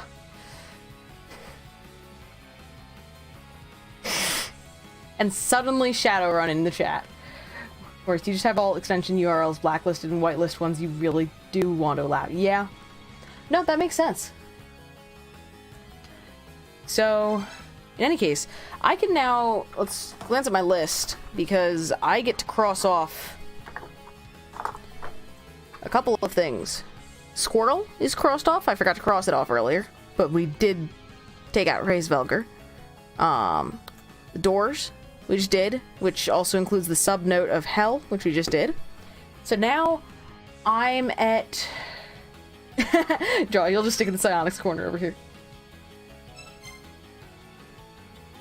And worse, it's literally an official method for third-party developers to inject code into Twitch pages. With some precautions, but still, meh.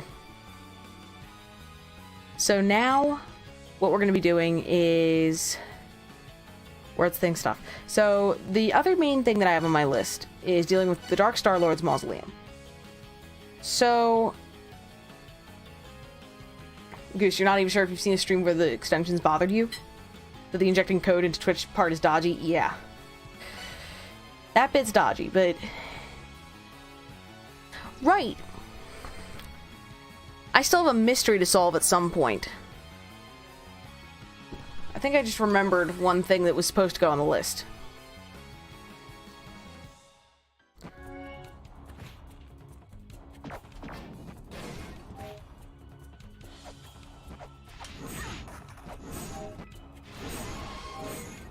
So, we're gonna head on over to...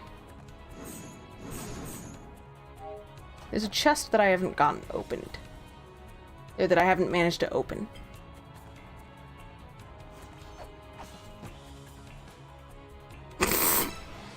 Stage, you just had a pretty decent porterhouse. Killed the bulk of it accidentally, but nailed a rare on the fillet. So part of it was well done and part of it was rare.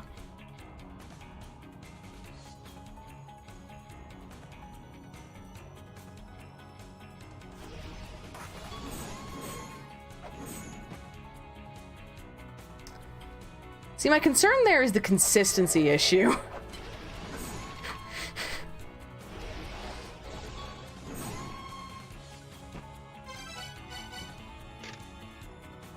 So yeah, that's one of those tablets that we were referring to. That chest we still haven't managed to do anything with. So, checking in to see if Thor has anything new to say.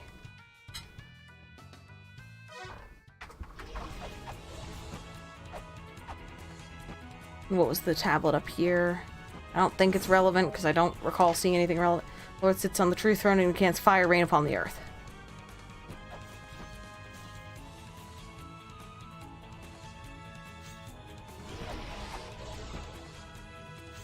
So it won't let me push that. I have the glove on.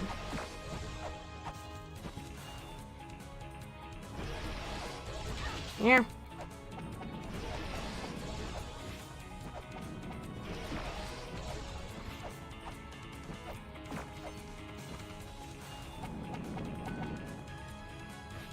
Let's see if there's a hidden switch anywhere.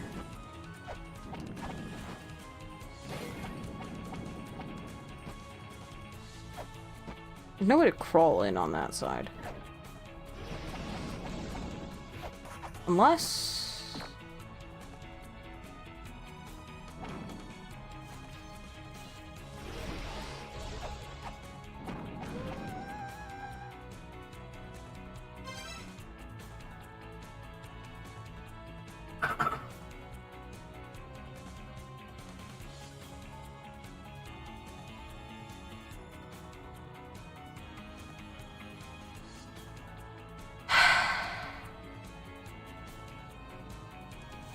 According to MQ, it only took 15 streams.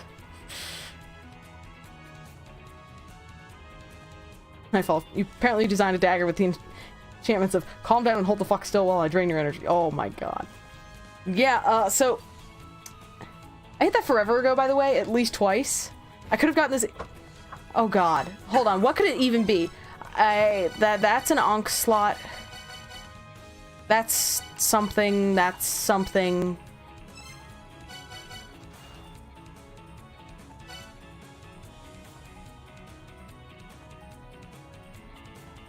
It's gonna be either Death Village or la-mulana.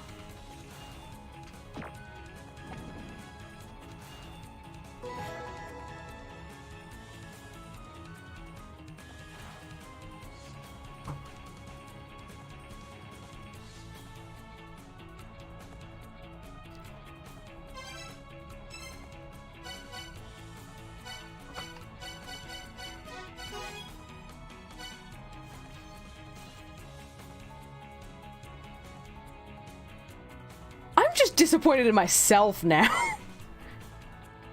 I could have had iframes?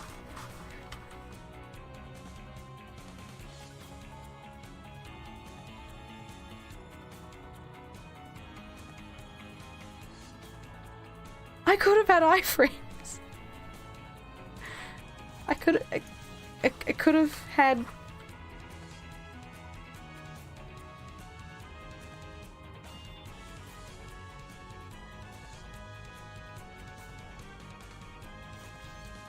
Could have had... I'm sorry, I'm a little... Not gonna lie, I'm a little dismayed right now. In a good way, but I'm dismayed.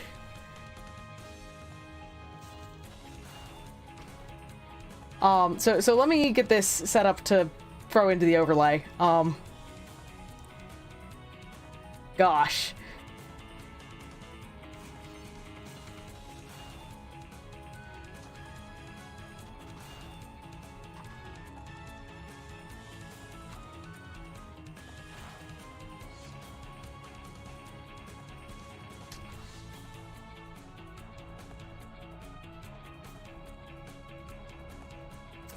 Yeah.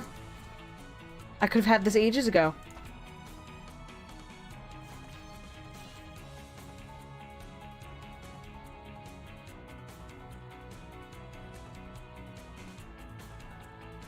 So, we're now only missing 2 softwares. You don't know if you've said it here, but... By the way, but Death Village is impossible, the actual game? Oh dear.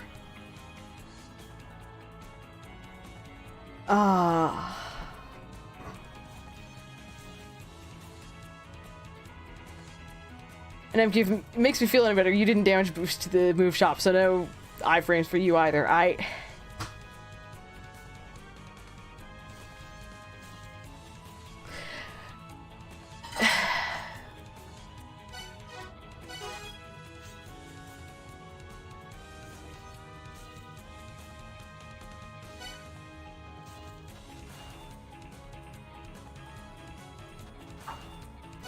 Well, I should at least update my combat set.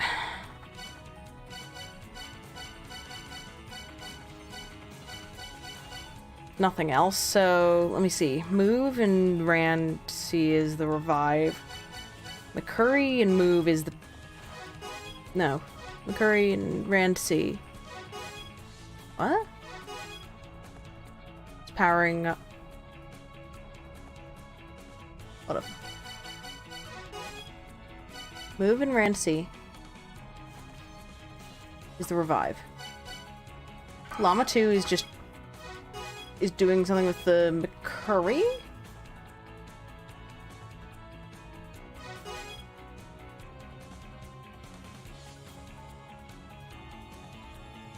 Don't know what that's doing. Strength related.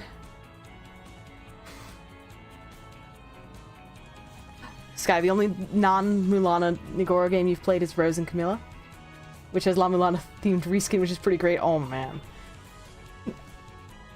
I've never gotten around to looking at the Flash games or anything. And Gemini, the only non-la-mulana Nagoro game you played was Rose and Camilla, and you suck at it. I just can't move the mouse with the speed and precision required. Oh dear.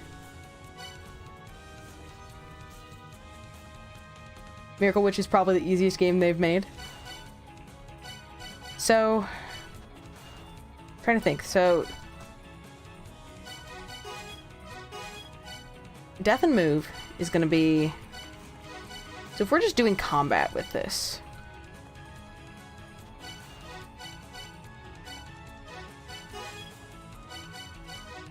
I don't know what those are doing together.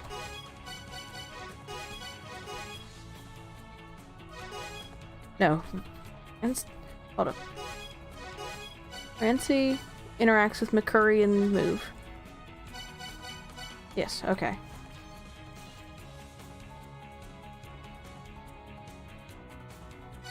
So that's a set for now, I guess.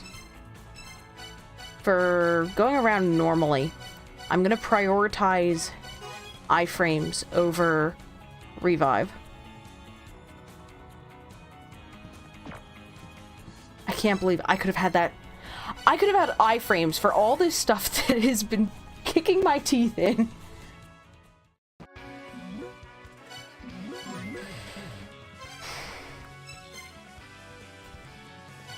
So, okay. We're gonna circle around to something that is something that was a theory that I was slowly putting together before stream. Because there's a few variants that we're gonna be playing with, and a bunch of this is stuff that I can't, like, directly show right now because I can't write it sensibly. So, Dark Star-Lord's footprints. We have previously only paid attention to the numbers, which is how we generated two sequences to, because the Gate of the Dead flips upside down, so it means that the fifth entry had two possible answers. So the original sequence that we had to go through chanting in order to activate stuff was Heaven, Sun, Earth, Heaven, and then Earth or Fire, depending on which of the solutions we were going for.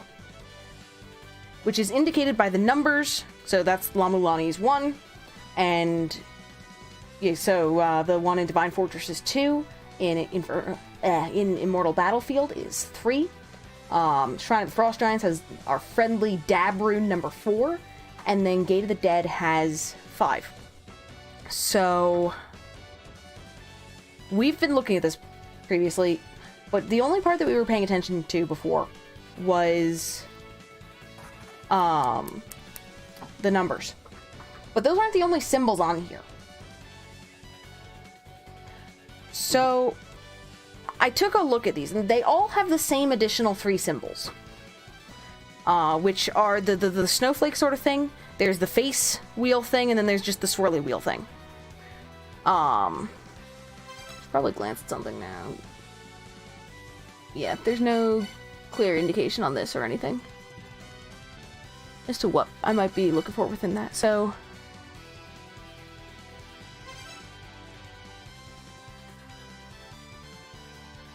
Getting a little bit of a headache.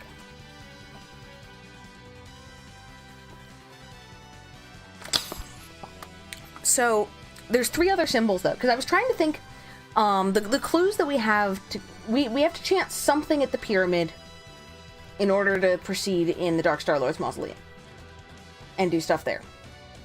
If I pull up the tablets from that area... wherever they are on this list... The pedestal of the Dark Star Lord is summoned by mantra, summoned to where the pyramid is held aloft. At the peak of the Dark Star Lord's pyramid lies the Ben Stone, a throne where the recognized Lord of the Dark Star is permitted to sit. The Lord with Heaven's mandate will arrive at Nibiru, at Sky's distance. We also have a note about obtain the crystal that unseals a pyramid, then all hidden in this land shall be revealed. The truth of the pyramid will be exposed. We will forfeit the earth for the power of heaven. We will rise to the sky by way of the Dark Star Lord's pyramid. The Dark Star Lord's pyramid is a means of obtaining the power of the sky. Only those who have acquired the Dark Star Lord's power will be permitted to enter. The Lord of the Sky looks down upon the Dark Star Lord's pyramid, awaiting the birth of a new Dark Star Lord, testing whether they will be able to reach the ends of the Dark Star. And also the tablet that we had to use snapshots to scan. A crystal that unseals a pyramid form, the Destiny Tablet, proof of the Dark Star Lord.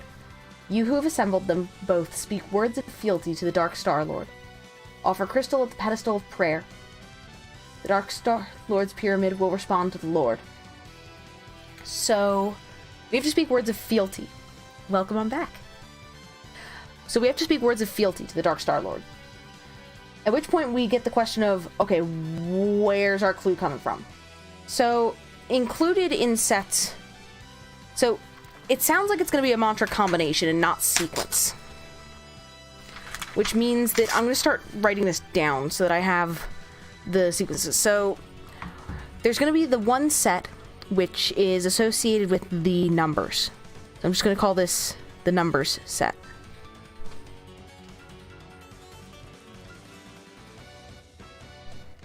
So, the numbers is the ones that we used to solve puzzles. The puzzles earlier, the Dark Star Lord's, whatever the room where we plug in the solutions is. So, that means that one set that we're going to try is Heaven, Sun, Earth, with possible Fire.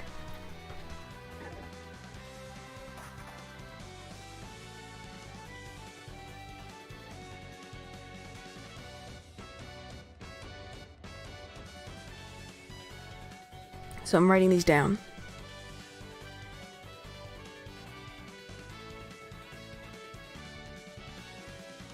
Okay, so additionally, I took a look through them and basically calling the snowflakes A, the one that looks like a face with its tongue sticking out, B, and the just swooshy one, C. I went through so that I could, and located in the pre-roll before stream. I located what words were each of those, because, I have this, which is my diagram thing of the whole wall of, tablets, so I know what the keywords are at each spot. Although it might be worth checking, I don't remember if there was anything on the tablets at 20 or 21, or whether it was just... Actually, it might be worth checking. So, we're gonna go and do that briefly in the course of figuring all this out.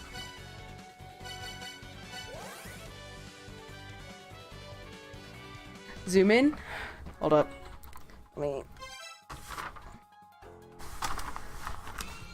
I do have the desk cam, I just have to rearrange things a moment. Because I've had notes sprawled everywhere.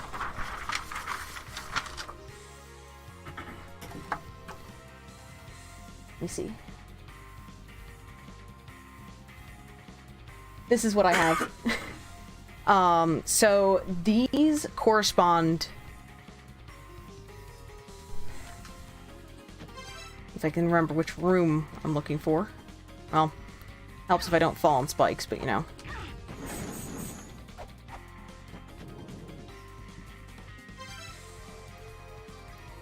Do.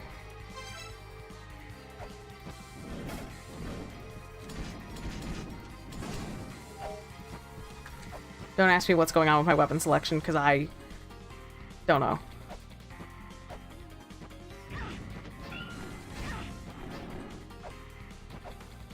So they correspond to the positions in this room. Now if I can clear things out a little bit.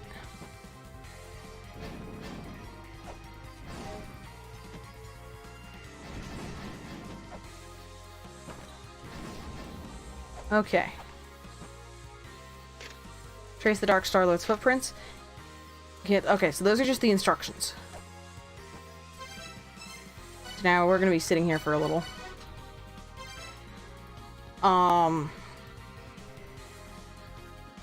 Actually, if I'm really savvy, I'll be walking around, so...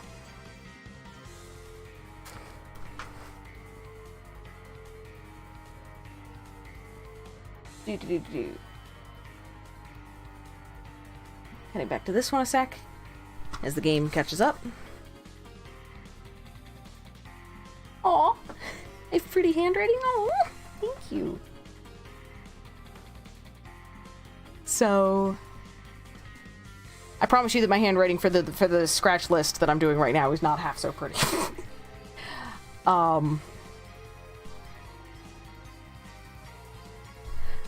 Yeah, that's because I was doing that right before stream. And that was my second trying to do it, and I said screw it. And just left the row and just didn't use it. The perils of being in a hurry. So we have two possible lists that are based off the numbers. So, in addition to that, and I have to have notes spread out, which is part of why I turned the cam off, is because I need room on my desk somewhere. So we're also gonna have, I think I just need to move this stack over here,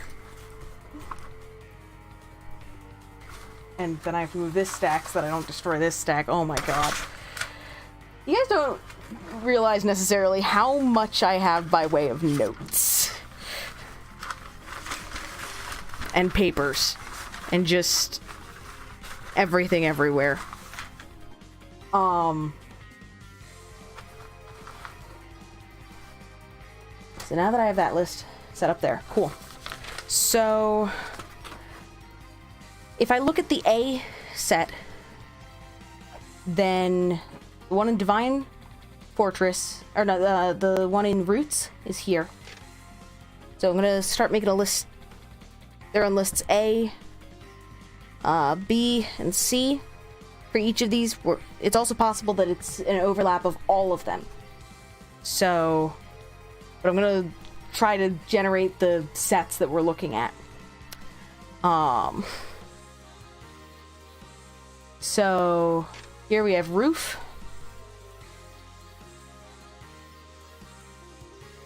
which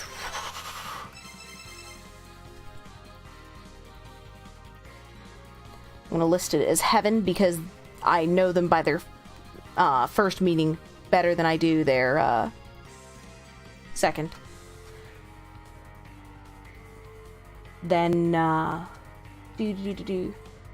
it's this one for Divine Fortress, so the moon.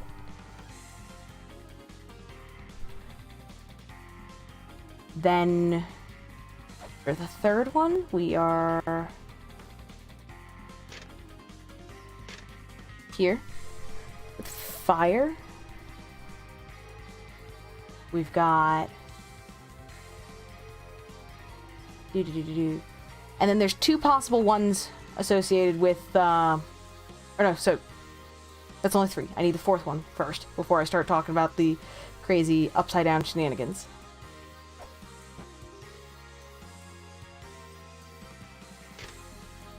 So Wall. You feel like you're the only person who used the Norse name for mantras in your notes. Possibly, yeah. I'm not. I'm using the first meaning, usually. So wall is C. Yeah, it's really nice to see that they corrected the Norse spellings, so I'm with you there, Sky. And then we have 2 possibilities for the final one, because the Dark Star, or no, the Gate of the Dead flips upside down. So the first one, according to my notation,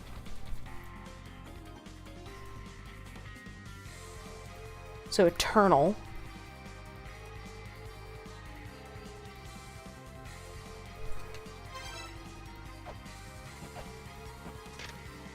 And Mother. Which Eternal, Eternity, Sun.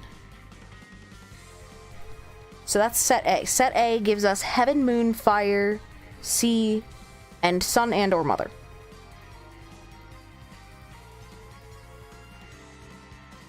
Assuming that I have things correct. So then set B, which is the one that looks like a face with its tongue sticking out. Screams is the one from Idrisil, which is Wind. I remember that one because screaming at a kid. Then the far upper left says your exposure to Norse is limited to Swedish death metal. So water. I use water and sea interchangeably, so not so concerned about that. So Then the next one is down here. And it's wind.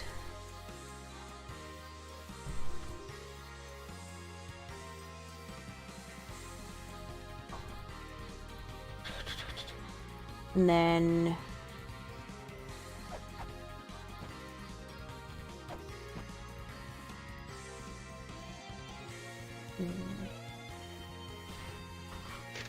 fourth one is wind.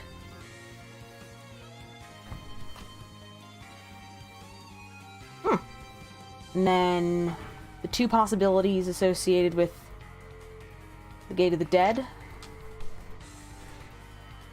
are sea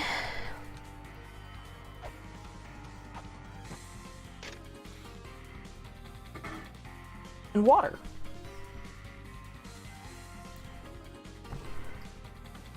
Interwater interchangeably.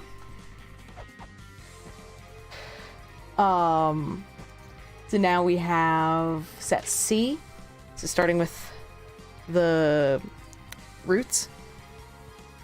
We have wish, which is mother, right? I think that's correct. Yep, because that's how we unlocked child mantra. Scream at echidna, let your wishes be heard.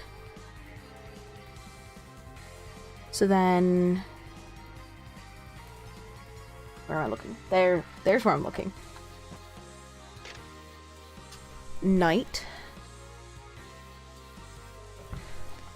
which we don't have, do we? Oh. Yeah, we don't directly have night.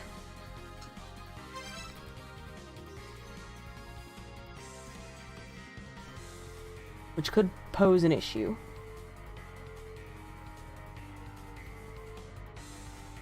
We have our third one is located over here. Eternal is sun.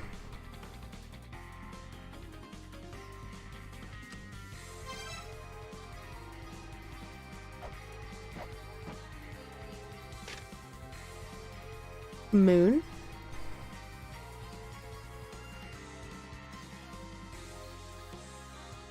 And then there's 2 possibilities. Did I? Yeah. Because then... Am I at the right spot?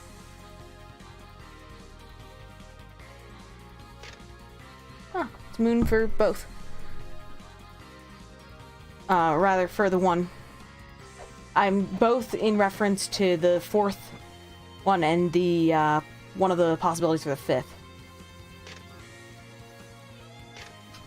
And a roof. Which is heaven.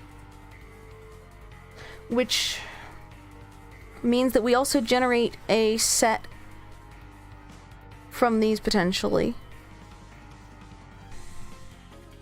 Heaven, moon, fire,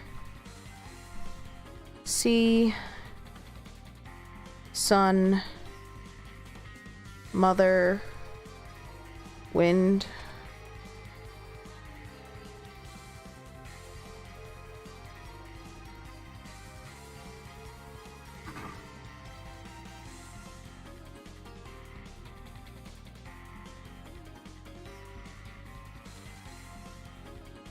So, heaven, moon, fire, sea, sun and mother.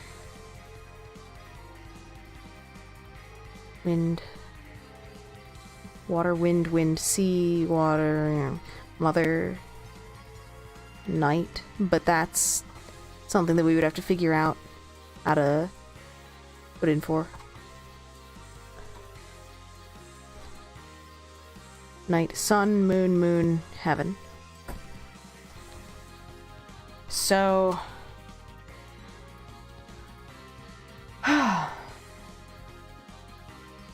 Circling. Oh god, chat was happening. Whoops. So, knowledge of runes is limited. Stage, also, you know a little bit about Norse mythology, language, and runes from Grendel's Cave. An old browser-based, absolutely unfair MUD. So, Nightfall. You know the runes that mean protection from enemies and chaos unknown. You have them both carved in the back of a masquerade mask for the effect of protection from unknown enemies. Okay, that's cool.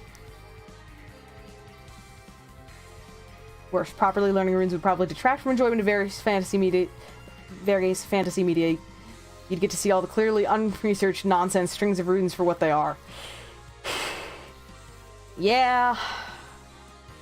But then again, that's right up there with things like, thankfully, it sometimes goes to the point of just being funny how absurd things get when you listen to something like Star Trek and the technobabble that's there.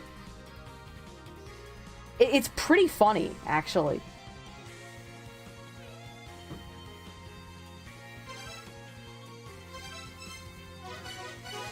So now we turn those back on because we don't mind having things on the pause screen anymore. So I've got like 6 possibilities that I can start with.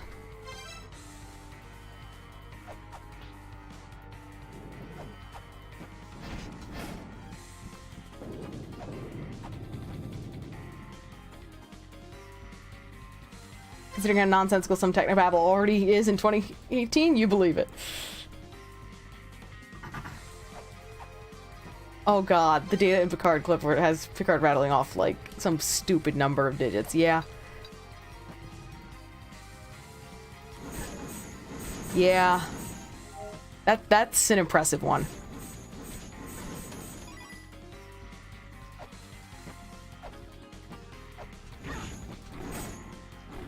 Okay. So now, I'm supposed to chant in a certain location, but I don't know if just here works. Probably doesn't. But to confirm what we have, crystal that unseals a pyramid form, the destiny tablet proof of the Dark Star Lord. You who have assembled them both speak words of fealty to the Dark Star Lord. Offer crystal at the pedestal of prayer. Dark Star Lord's pyramid will respond to the Lord. There was a pedestal that was over there previously that I activated. But we're gonna see. So first thing to check is just the number stuff. So heaven, sun, and earth for the one set. The other version with numbers includes fire.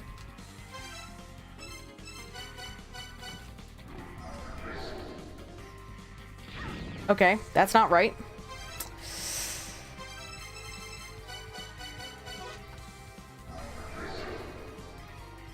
That's not right. Okay, so now we're gonna try the A set. So, heaven, moon, fire, sea, and there's a couple variants of this too. Son and or mother. We're gonna have to take a couple trips for this one. Oh god!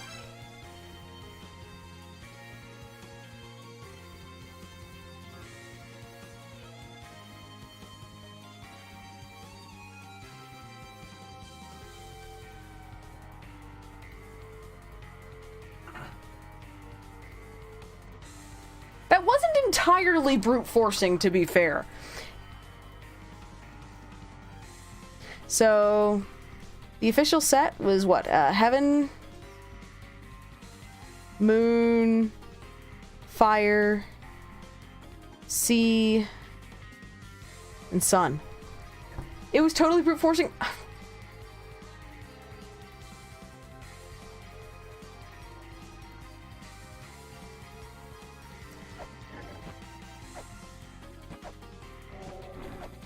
There's a reflection there, I just noticed.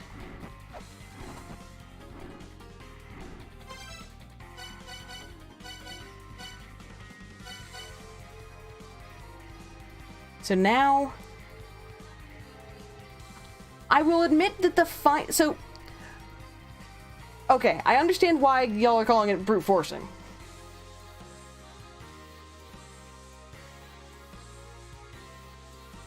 Don't think I said how I was planning on chanting water or life, by the way. Water is sea. I use water interchangeably with sea. And for life,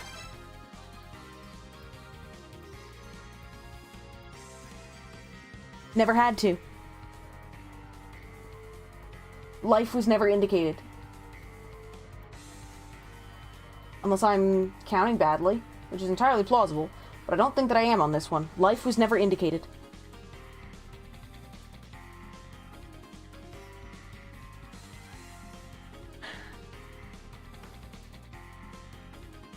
No, with respect to trying a set of possible permutations and stuff, sure, brute forcing. But in terms, the way I arrived at the list was not brute forcing. No, life was not one. I had been concerned over the possibility of trying to figure out how to chant, night. Night was the one that I didn't know what to do with. But that was part of set C. There's a great clip of RDD randomly guessing at what words of fealty were. Did he get it right?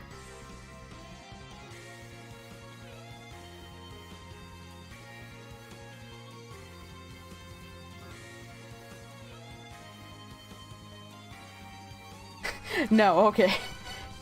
Oh dear. Okay, I'm saving that. Grabbing link.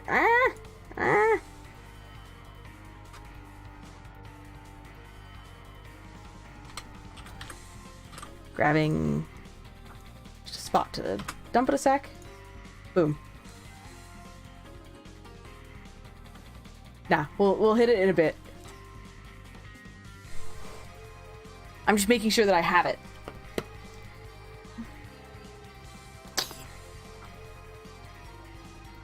So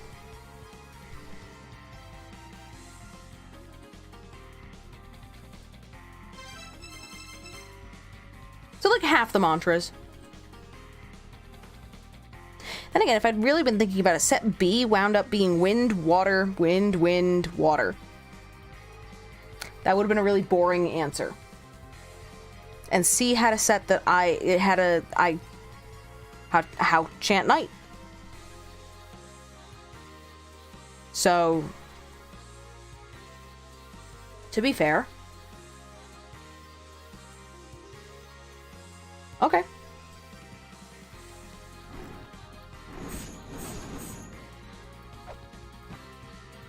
You can chant this shockingly early because it only requires monsters through fire. Oh god. You're right.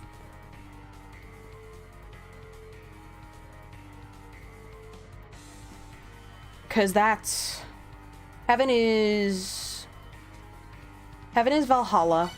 Earth is... Anfin. Sun is effectively Immortal Battlefield. Moon is Immortal Battlefield. Sea is Shrine of the Frost Giants. And fire is... Valhalla? No, that doesn't... Where was fire again?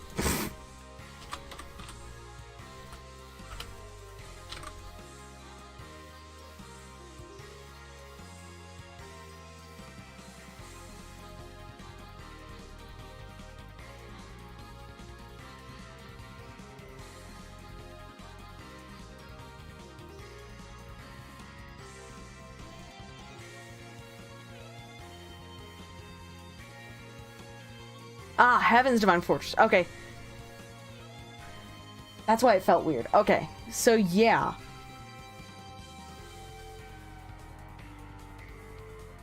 So I get partial credit.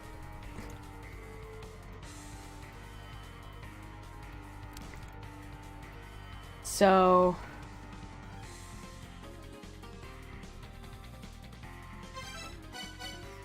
Ben Stone...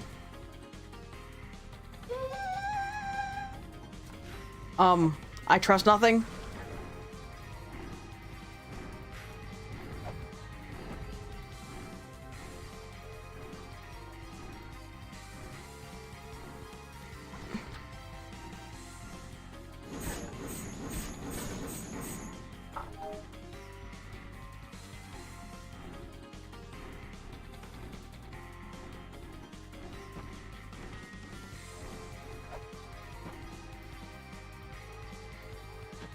It's gonna get me crushed.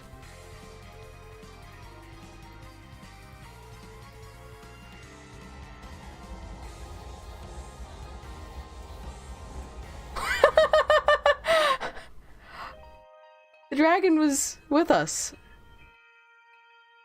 Danger vacuum.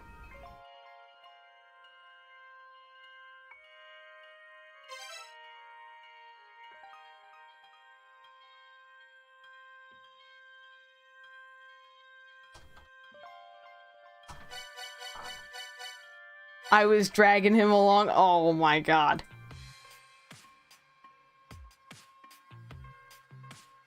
I guess we deal with vacuum the way we deal with everything else, and otherwise we cry. Resistant to heat, water, and polluted air. Please?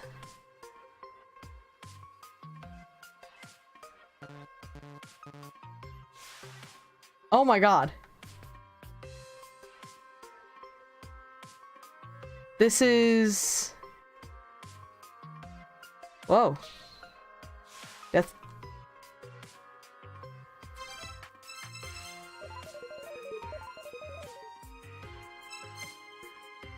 Oh my god. Okay.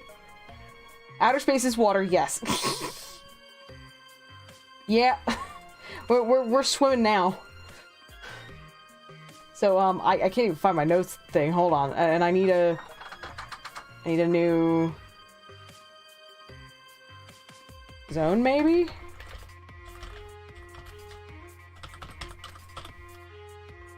Nibiru?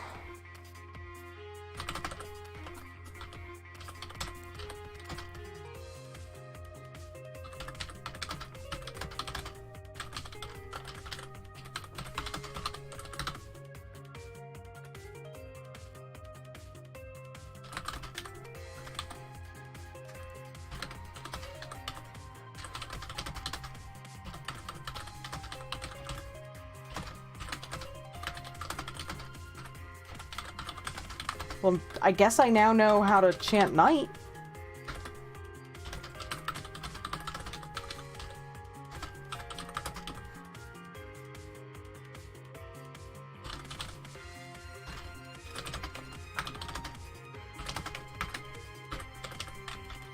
You staged? Yo. I think they stole your name. Not.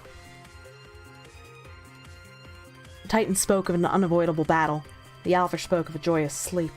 What is known as night. Those who seek must speak the name of Not. Nah. I'm gonna go with the second meaning of that being end.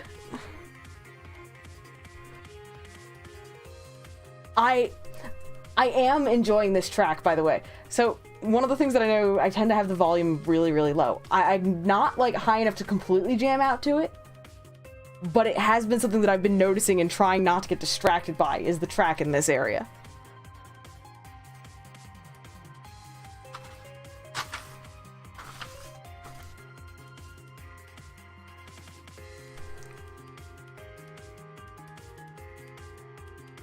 We are basically swimming.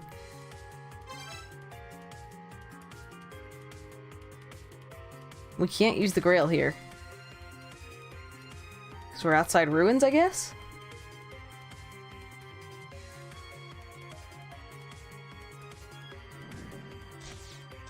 Oh god. Projectiles.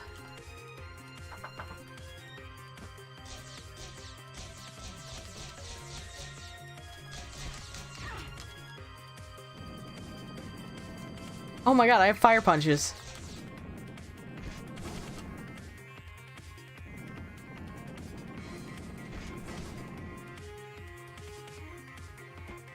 Are there fetuses in jars?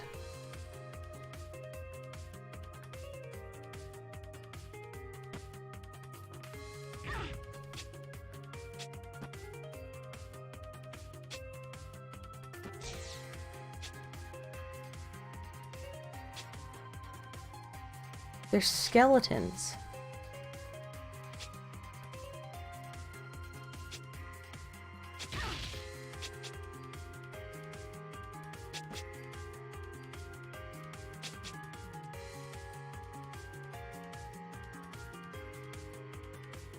Master Skull.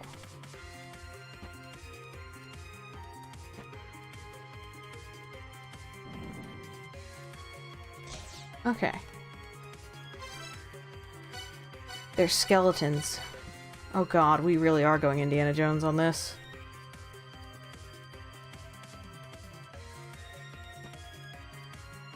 The fetus jars are a little weird.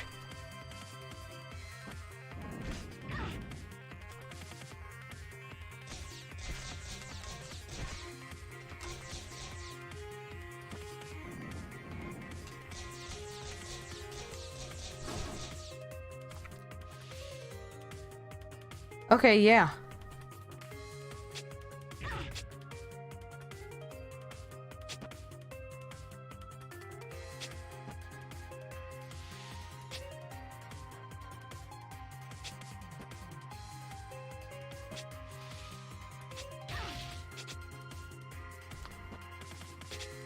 This is the worst part of the speedrun in any category, by the way.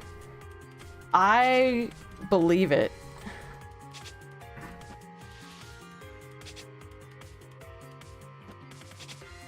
That's 5. Oh, because 6. We're swimming in space. 7.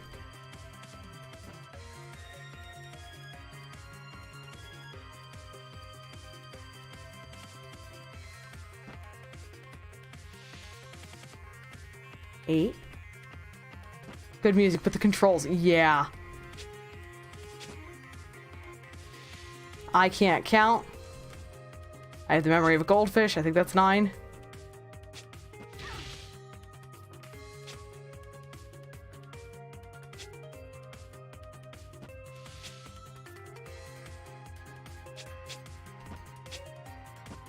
There's a thingy. How do I get to this?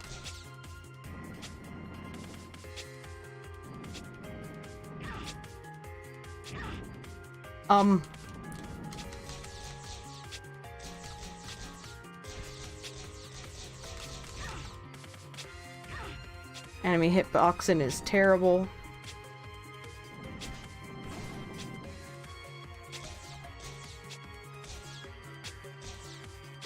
The only thing I could think to do is to...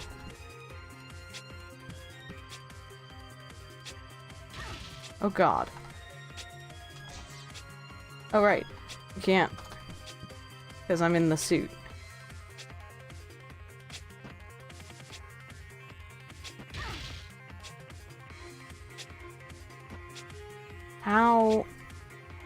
How to get thingy?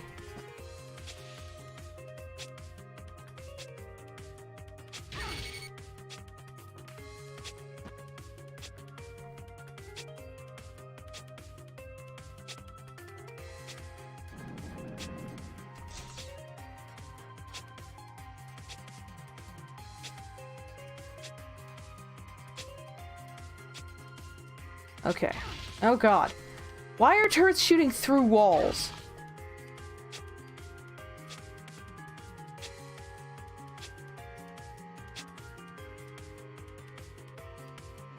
Okay, that's pretty.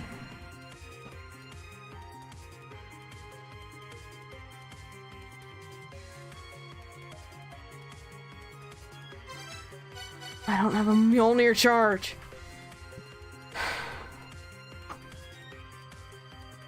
Ah. Oh.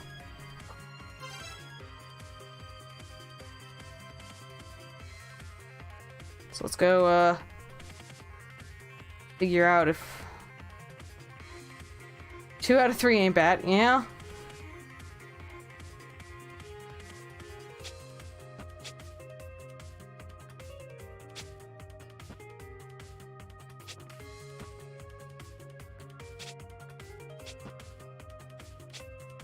Come on.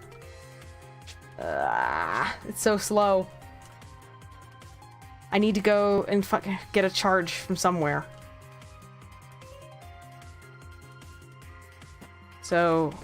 Okay, cool, I can go back down. Good.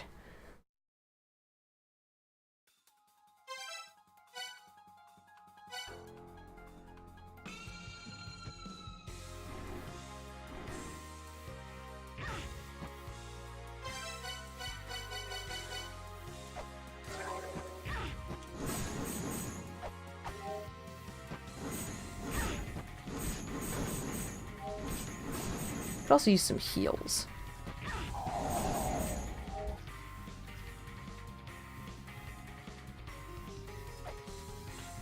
There's a place that's convenient comparative. Yes. I wonder if I can blow that up while I'm doing this.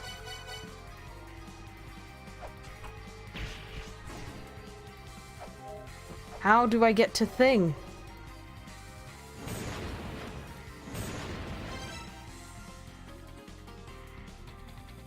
While I'm here, scan that tablet.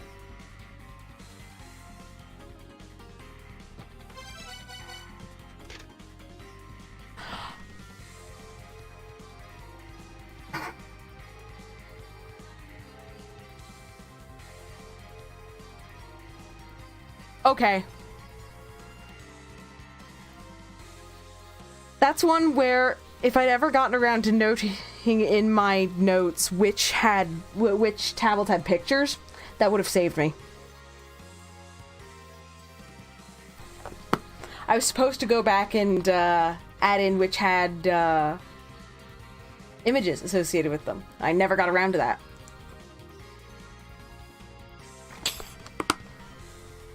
I had forgotten that there was a picture associated with this clue, and I hadn't gone through the folders recently enough.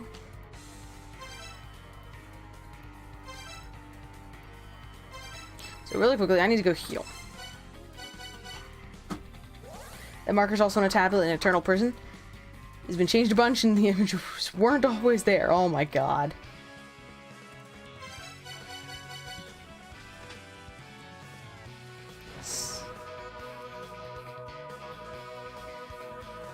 So now we can go back properly this time.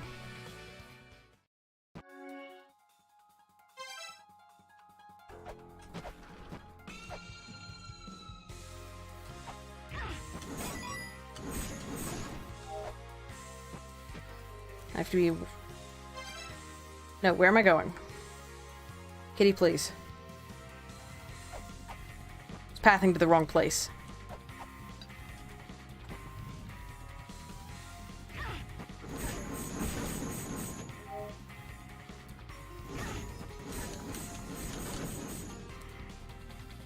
Yeah, the current version I like. I'm just a dingus.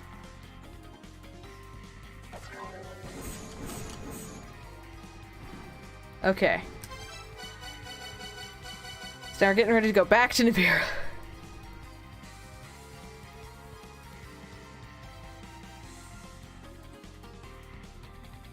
Nyum.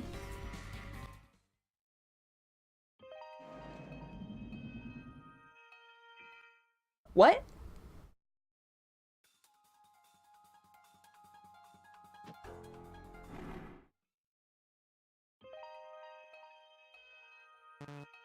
Okay. Apparently it decided an up input was a down input?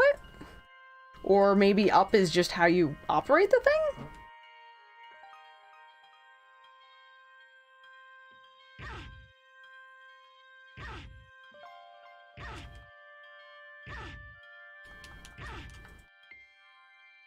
Okay, that's just stupid. And these enemies can just bugger off.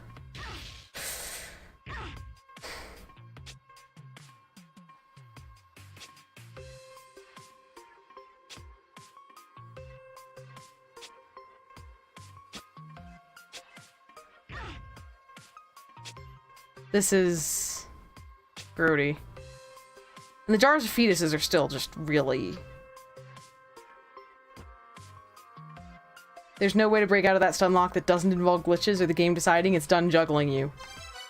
That's grody. That's a technical term.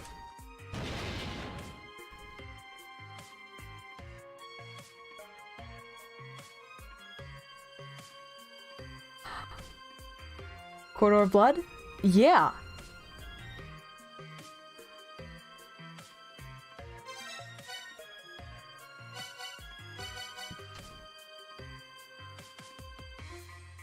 Now that I got the charges, the turrets would have worked to charge Mjolnir.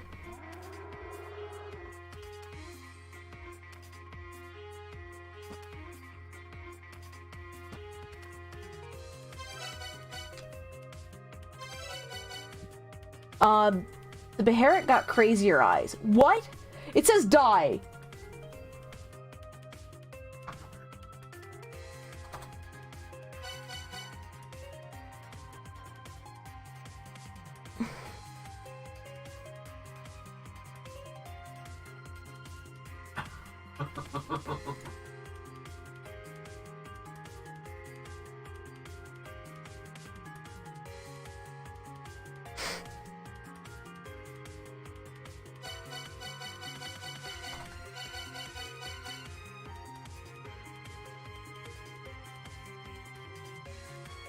Yeah, those are the crazy eyes.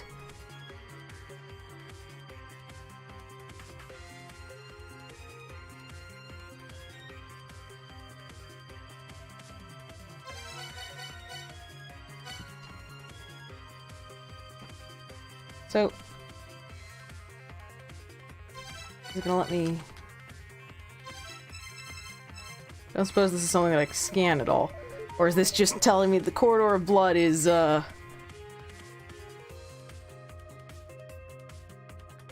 Okay. So what we're gonna do really quickly, once I get back to the ground, once I get back to, whatchamacallit, the ruins, is I'm gonna take a, like, 5-minute break, and then we're gonna figure out how much longer we're going for tonight. Okay? Because I know I need to touch base with stage really quick, probably grab an additional bite to eat. because I've eaten like 2/3 of my dinner. To be fair, I think I had 2/3 of your dinner. You could scan the skeletons? Yes, I did miss that. Thank you, MQ. We're gonna take a quick gander.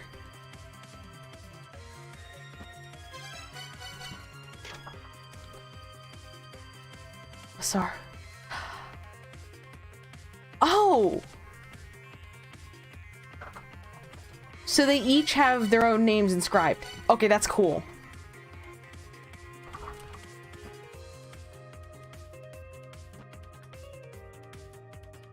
Why did I go back to the one room when there was one here? Yeah, Moo Moo.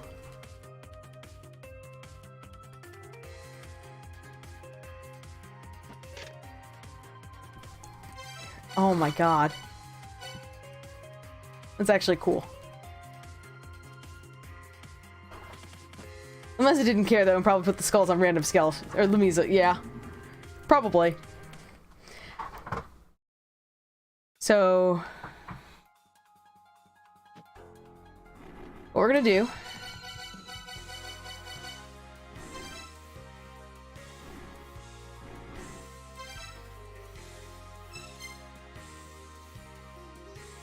okay. Heading back to the surface a sec.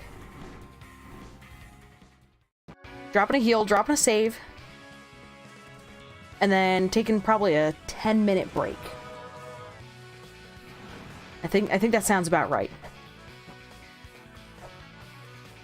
Not certain yet how much longer I'll be going for. I will be figuring that out during this break. So we will be right back. Well, 10 minutes back, but you know, BRB.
And we're going back live.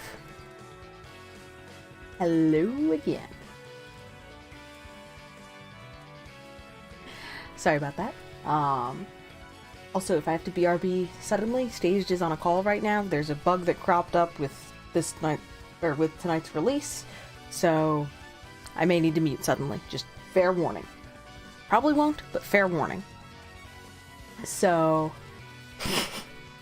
circling back though to chat, Worse noted previously that Lamesa didn't care though and probably put the skulls on random skeletons. Or Lamesa didn't care though and probably put the skulls on random skeletons. And Air Caves follows up with, at this point she's killed 2 women that are essentially goddesses, a flame giant, a giant cow, survived an encounter with a weapons expert, beat an Egyptian god, and 2 dragons. She doesn't have any more fucks to give at this point. Oh, and the alien. Worst, you forgot a snake that's actually a guy riding a unicycle, who might also be an alien. The lore on that is very iffy. We need the deep unicycle lore. Oh, man. Oh, were you thinking Vritra? So, one of the things, the mini boss. Oh, yeah. No.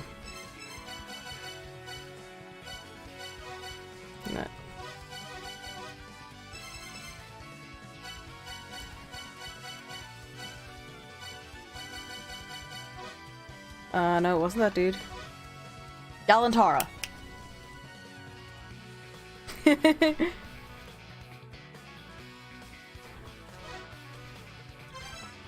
There we go. So now, I did take a sec while I was eating to take a look at the clues that I have left and figure out what loose ends I had and try and think through what I've said we'll come back to later during this stream. So right now I have... Also, as for how long we're going to go tonight, we're going for at least another hour. Possibly a little more, but I'm going to play it by ear a little bit. But we're definitely in for another hour. So, there are 6 things that I have on my list right now. There's a thing about... there's a medicine thing in Divine Fortress. Where to go? Liquor passed down by a local palace sage, our hidden treasure that allows one to escape death but once. If you seek it, you must make the climb by Odin's side. Keep the deity's words on your lips as you make for the Great Cup. And then, when you get to the Great Cup thing, that is the medicine of the eternal life, sought after by countless deities. A gift of paradise, it restores life after death. The horn blast of the end disappears into the wind of they who wish for eternity. Night continues for eternity toward the child's road left by the mother. I also realized that I missed one entry. So... So the Divine Fortress bit. There's something I'm going to do before that, because I want to formally get the second definition for night, which is going to be end, but I just want to formalize it. And... excuse me. So then... check out the 9-door at Immortal Battlefield, but I don't know if I'm going to be able to reach it. Basically, just check out that region of Immortal Battlefield. I still need to go on the Spalder hunt. Because that exists, and we're going to find it because...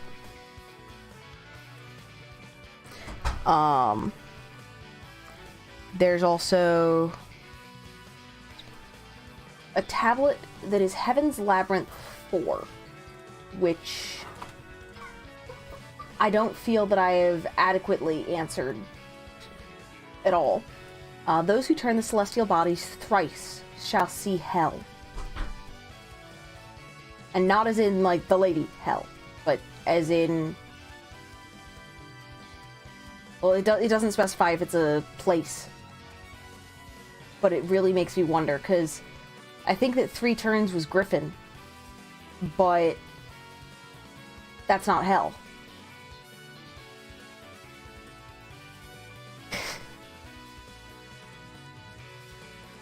Yeah. Being Loki's kid is a little bit of a... Can be a little rough depending on who you talk to. Yorm did turn out pretty well, but Fenrir... So... So, the Divine Fortress bit. I want to just check and see what's going on with the Corridor of Blood. The Prophecy. So I've got the Divine Fortress Cup, glancing at the corridor, Prophecy Shenanigans, Immortal Battlefield Door, Spalder, and there's a couple of other spots that I wanted to check out at some point that just looked funny in different areas. I think I identified a couple of them in the Underworld.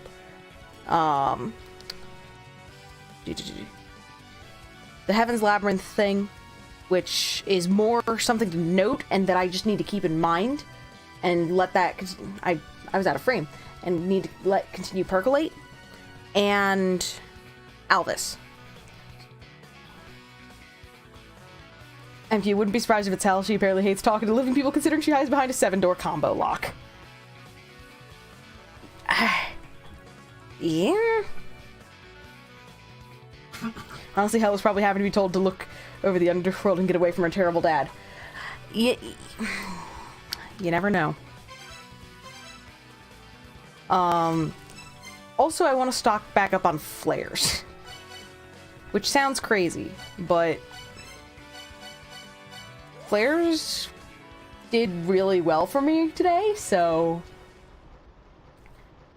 Let's see, there's 2 pieces of software that we haven't found. And we're nearing endgame, very clearly.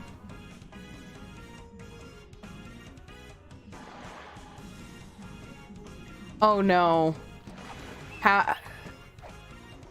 Stage talking about foobar issues with respect to release stuff.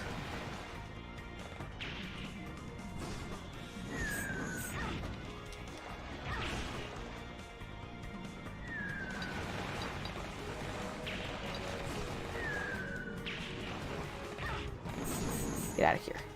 Okay. Using flare gun offensively. We also like earth spears. So I may as well go and grab those. And I think those... I want to say those are the top of... Here.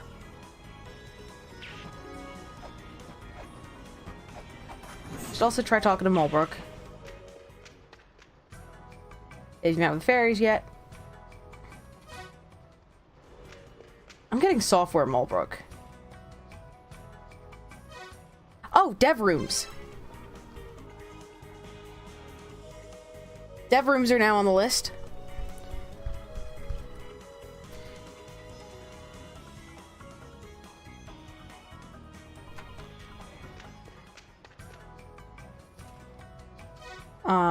Are we getting anything else?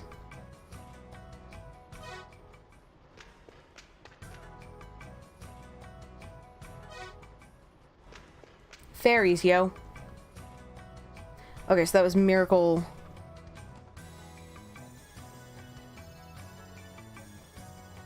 Plus Mirai. Okay.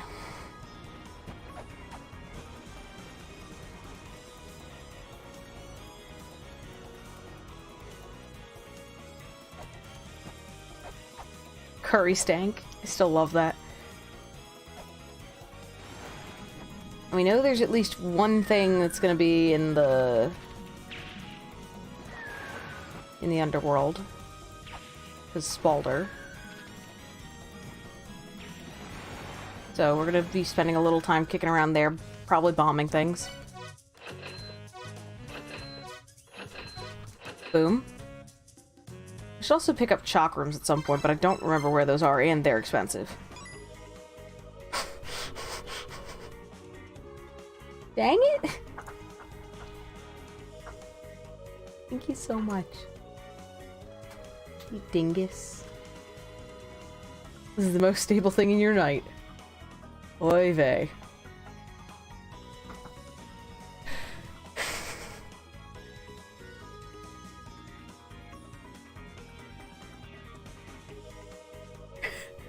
I'm getting the wide-eyed, just blinking at me look.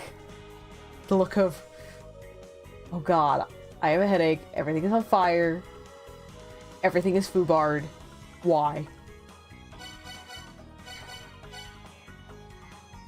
So, lower Immortal Battlefield for Alvis. Because we're going to formally pick up the... There's a couple things that we're going to check off in quick succession here. Like, I made a really... Because there's a bunch of random things that are all over, I have to list them all separately on the list. But it means that we're going to clear items off the list pretty quickly.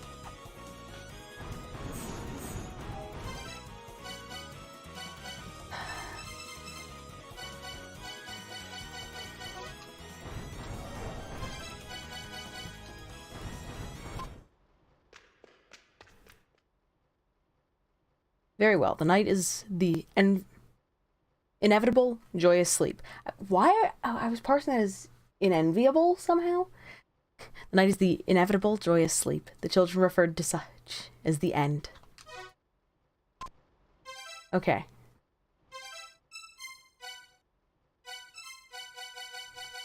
Then we head up to here. We are gonna... Why am I...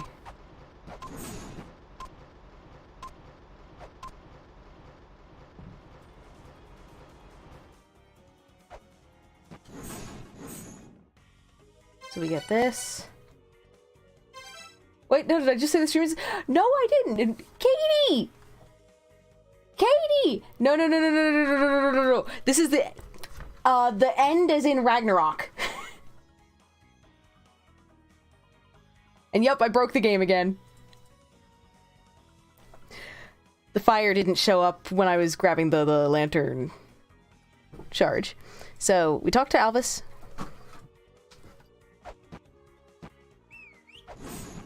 Okay.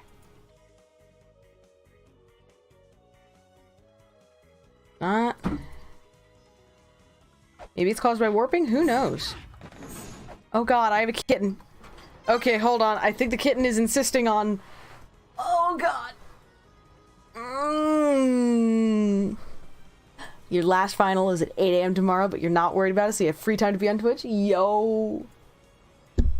I think that Justify wanted to come up and say hello. He's a big baby, but... He's the little brother. He's the little brother. So, I think I also promised you guys a story earlier. So while we have a kitten who's demanding cuddles and occupying my hands so I cannot hold the controller, I think I promised you guys a story. Yep. Katie asked, I said previously that they're named after racehorses. Yep. The friend who rescued them and who we adopted them from, it was a litter of 3, and the 3 kittens were Admiral, Justify, and American Pharaoh. But Pharaoh. Named after Triple Crown winners. So, horses. And given that the friend in question loves horses, raises horses, etc., makes sense.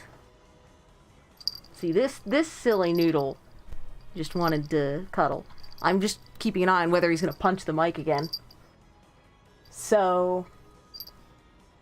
Let me see. So, regarding squirrels, though. I think some folks who've been around for a while have heard this one before, but it's been like a year since I last told it, I think. It's been... So... On my dad's side of the family, there's a bunch of family members that live... Okay, you're not allowed to go over the shoulder. He's the wobble cat. He's not allowed to go over the shoulder. But, so there is there's a chunk of my dad's family that lives in the middle of Pennsylvania. Like, just mountains, all that jazz, and, you know, mountains, hills, lots of forest. And they have a fairly large property there. And the one cousin actually built the house. I'm setting the scene a little bit. He built the house that they live in. They have like 4 kids who are all grown up and older than I am and all that jazz. But they've got this place that backs up to the woods, and it's on a little bit of a hill. So you get the view of the lawn going down towards the pond that he keeps stocked with fish, and it's, you know, catch and release only. But that's where family reunions are held for that side of the family. And so, and when I say that they back up to the woods, I mean literally one of the attractions during the family reunion is people pile into the back, the trailer for the tractor, and they take a path out into the woods, into this field.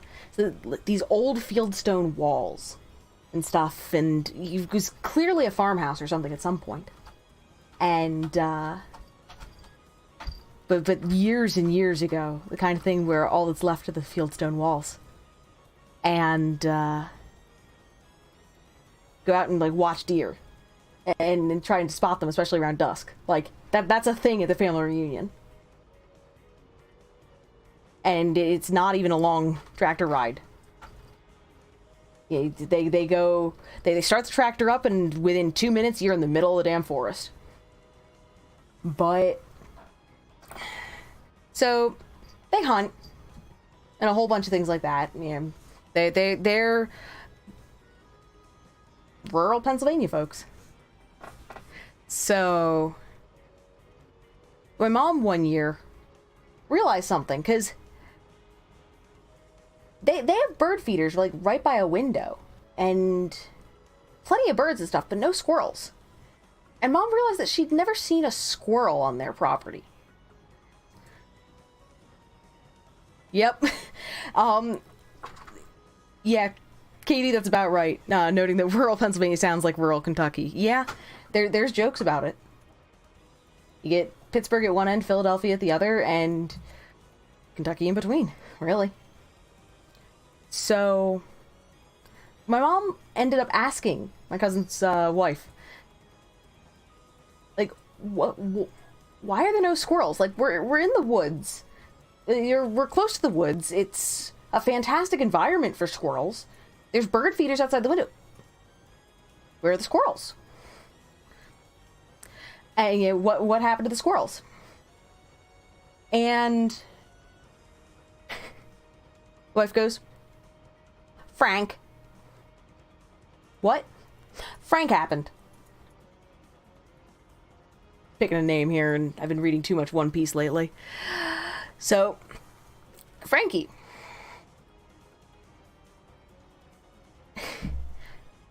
Keeps a gun near the one door. And for years, he got frustrated because his wife likes having the bird feeders there. So anytime he saw a squirrel, and he also didn't want them chewing on everything and all that jazz. So anytime he saw one, he'd shoot it with birdshot. So he's done this so consistently on this property that there's just no squirrels. Just no squirrels. Now this gets a little morbidly funny when she then followed up with a story about how it occasionally he forgets what ammo's in the gun, though. There may or may not have been at least one time where instead of birdshot, it had buckshot.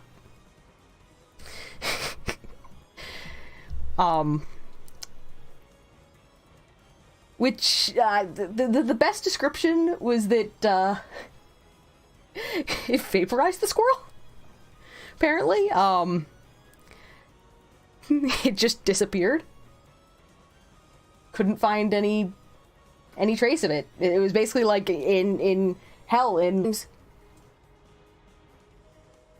Hold up.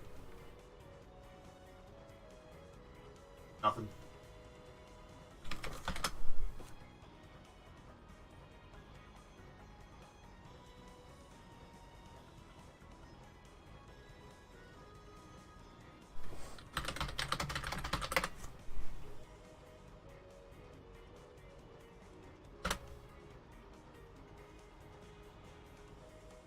Okay, are we here?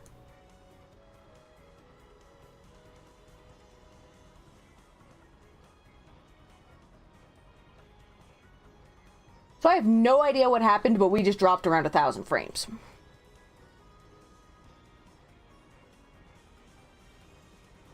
No, we're dropping again.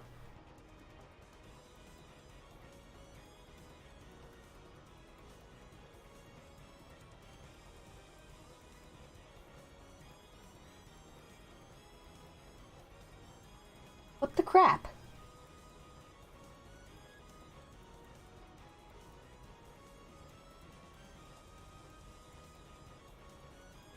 So,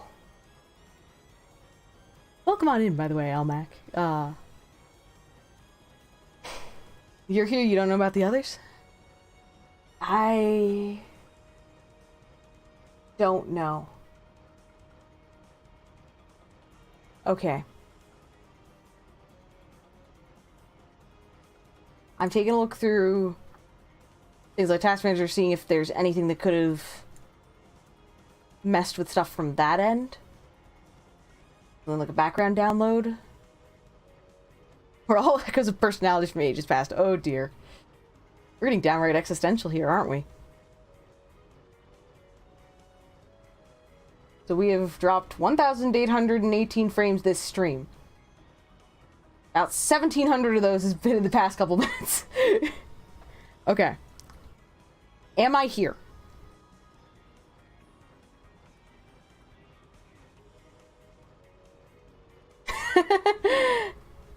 No, it was something, possibly a connection to the Twitch server issue.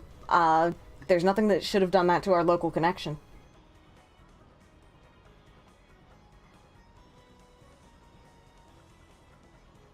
Are any of us truly here? You know, Katie, that's a good point. So, as I was saying, though, I'm going to circle back a little bit in the story.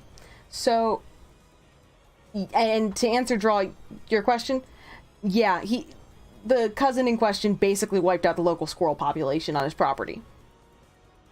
You're here physically, but mentally you checked out a while ago. To be fair, you've been busy as all crap this semester. So,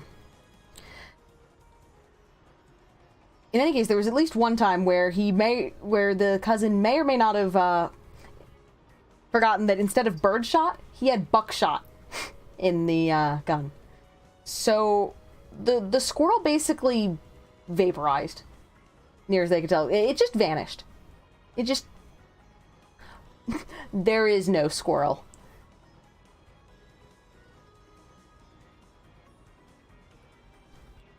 But yeah, one guy who, and they've been living on the property for decades, so it's taken time. Draw, you have midterms coming up, save you from having to do physics and pre-calc midterm on the same day. Yeah, that can be a little rough. The problem with physics is that they don't teach you the calc first. At least that's... Physics is a lot easier once you have some of the math for it. But the problem is it's hard to teach the math in a vacuum, and it's hard to get the whole sequence going. And there's reasons why that they tend to present certain things at certain points between developmental shenanigans and just how much background you need, but... And chemistry... Oh, so, Kate, you had a physics and a cellular biology final on the same day. Chemistry on the day after. See, that hurts. That hurts the team. So, in any case, though, we're gonna work on some of the to-do list still and hope that things stay stable. I'm watching my frames like a hawk. So, Theology tomorrow, you're so excited for an easy final. And that's your last one, too. It's really nice when the one that you have to be least worried about is last. That said, I usually prefer my hardest one to either be first or second to last, depending on how the timeline works out and how much time I have to study.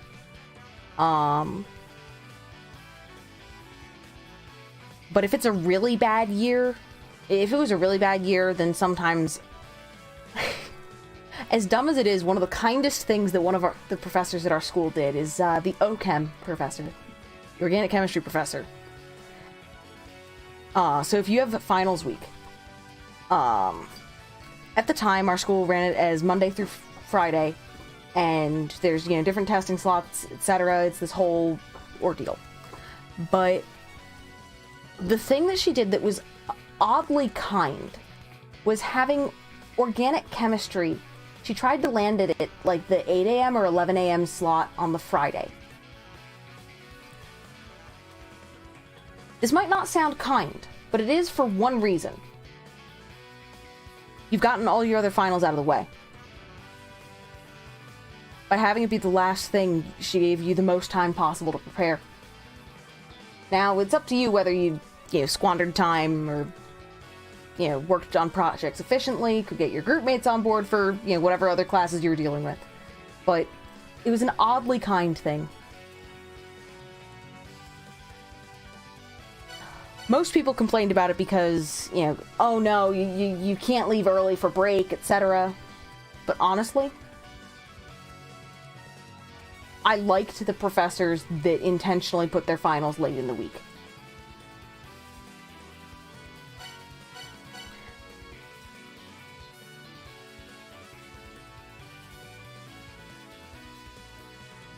So, physics was your first one Monday at 10 a.m., so your happy self was up at 6 a.m. cramming before it. Yeah. In any case, so, taking a look at right, I wanted to check out some of the battlefield stuff. I really need to be as worried about. You could have used, it would have been nice to have the time, but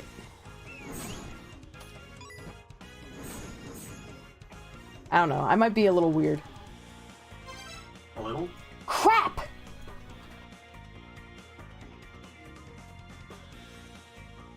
What the?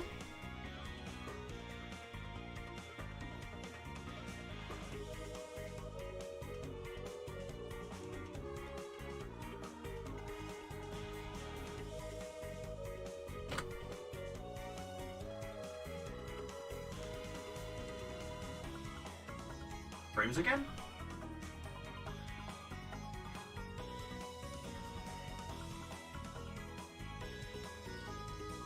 Check your background processes.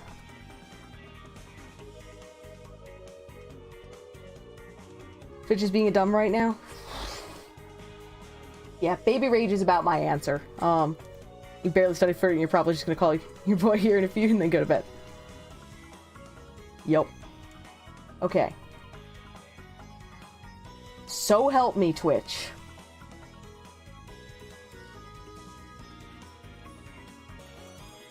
Okay. Fuck.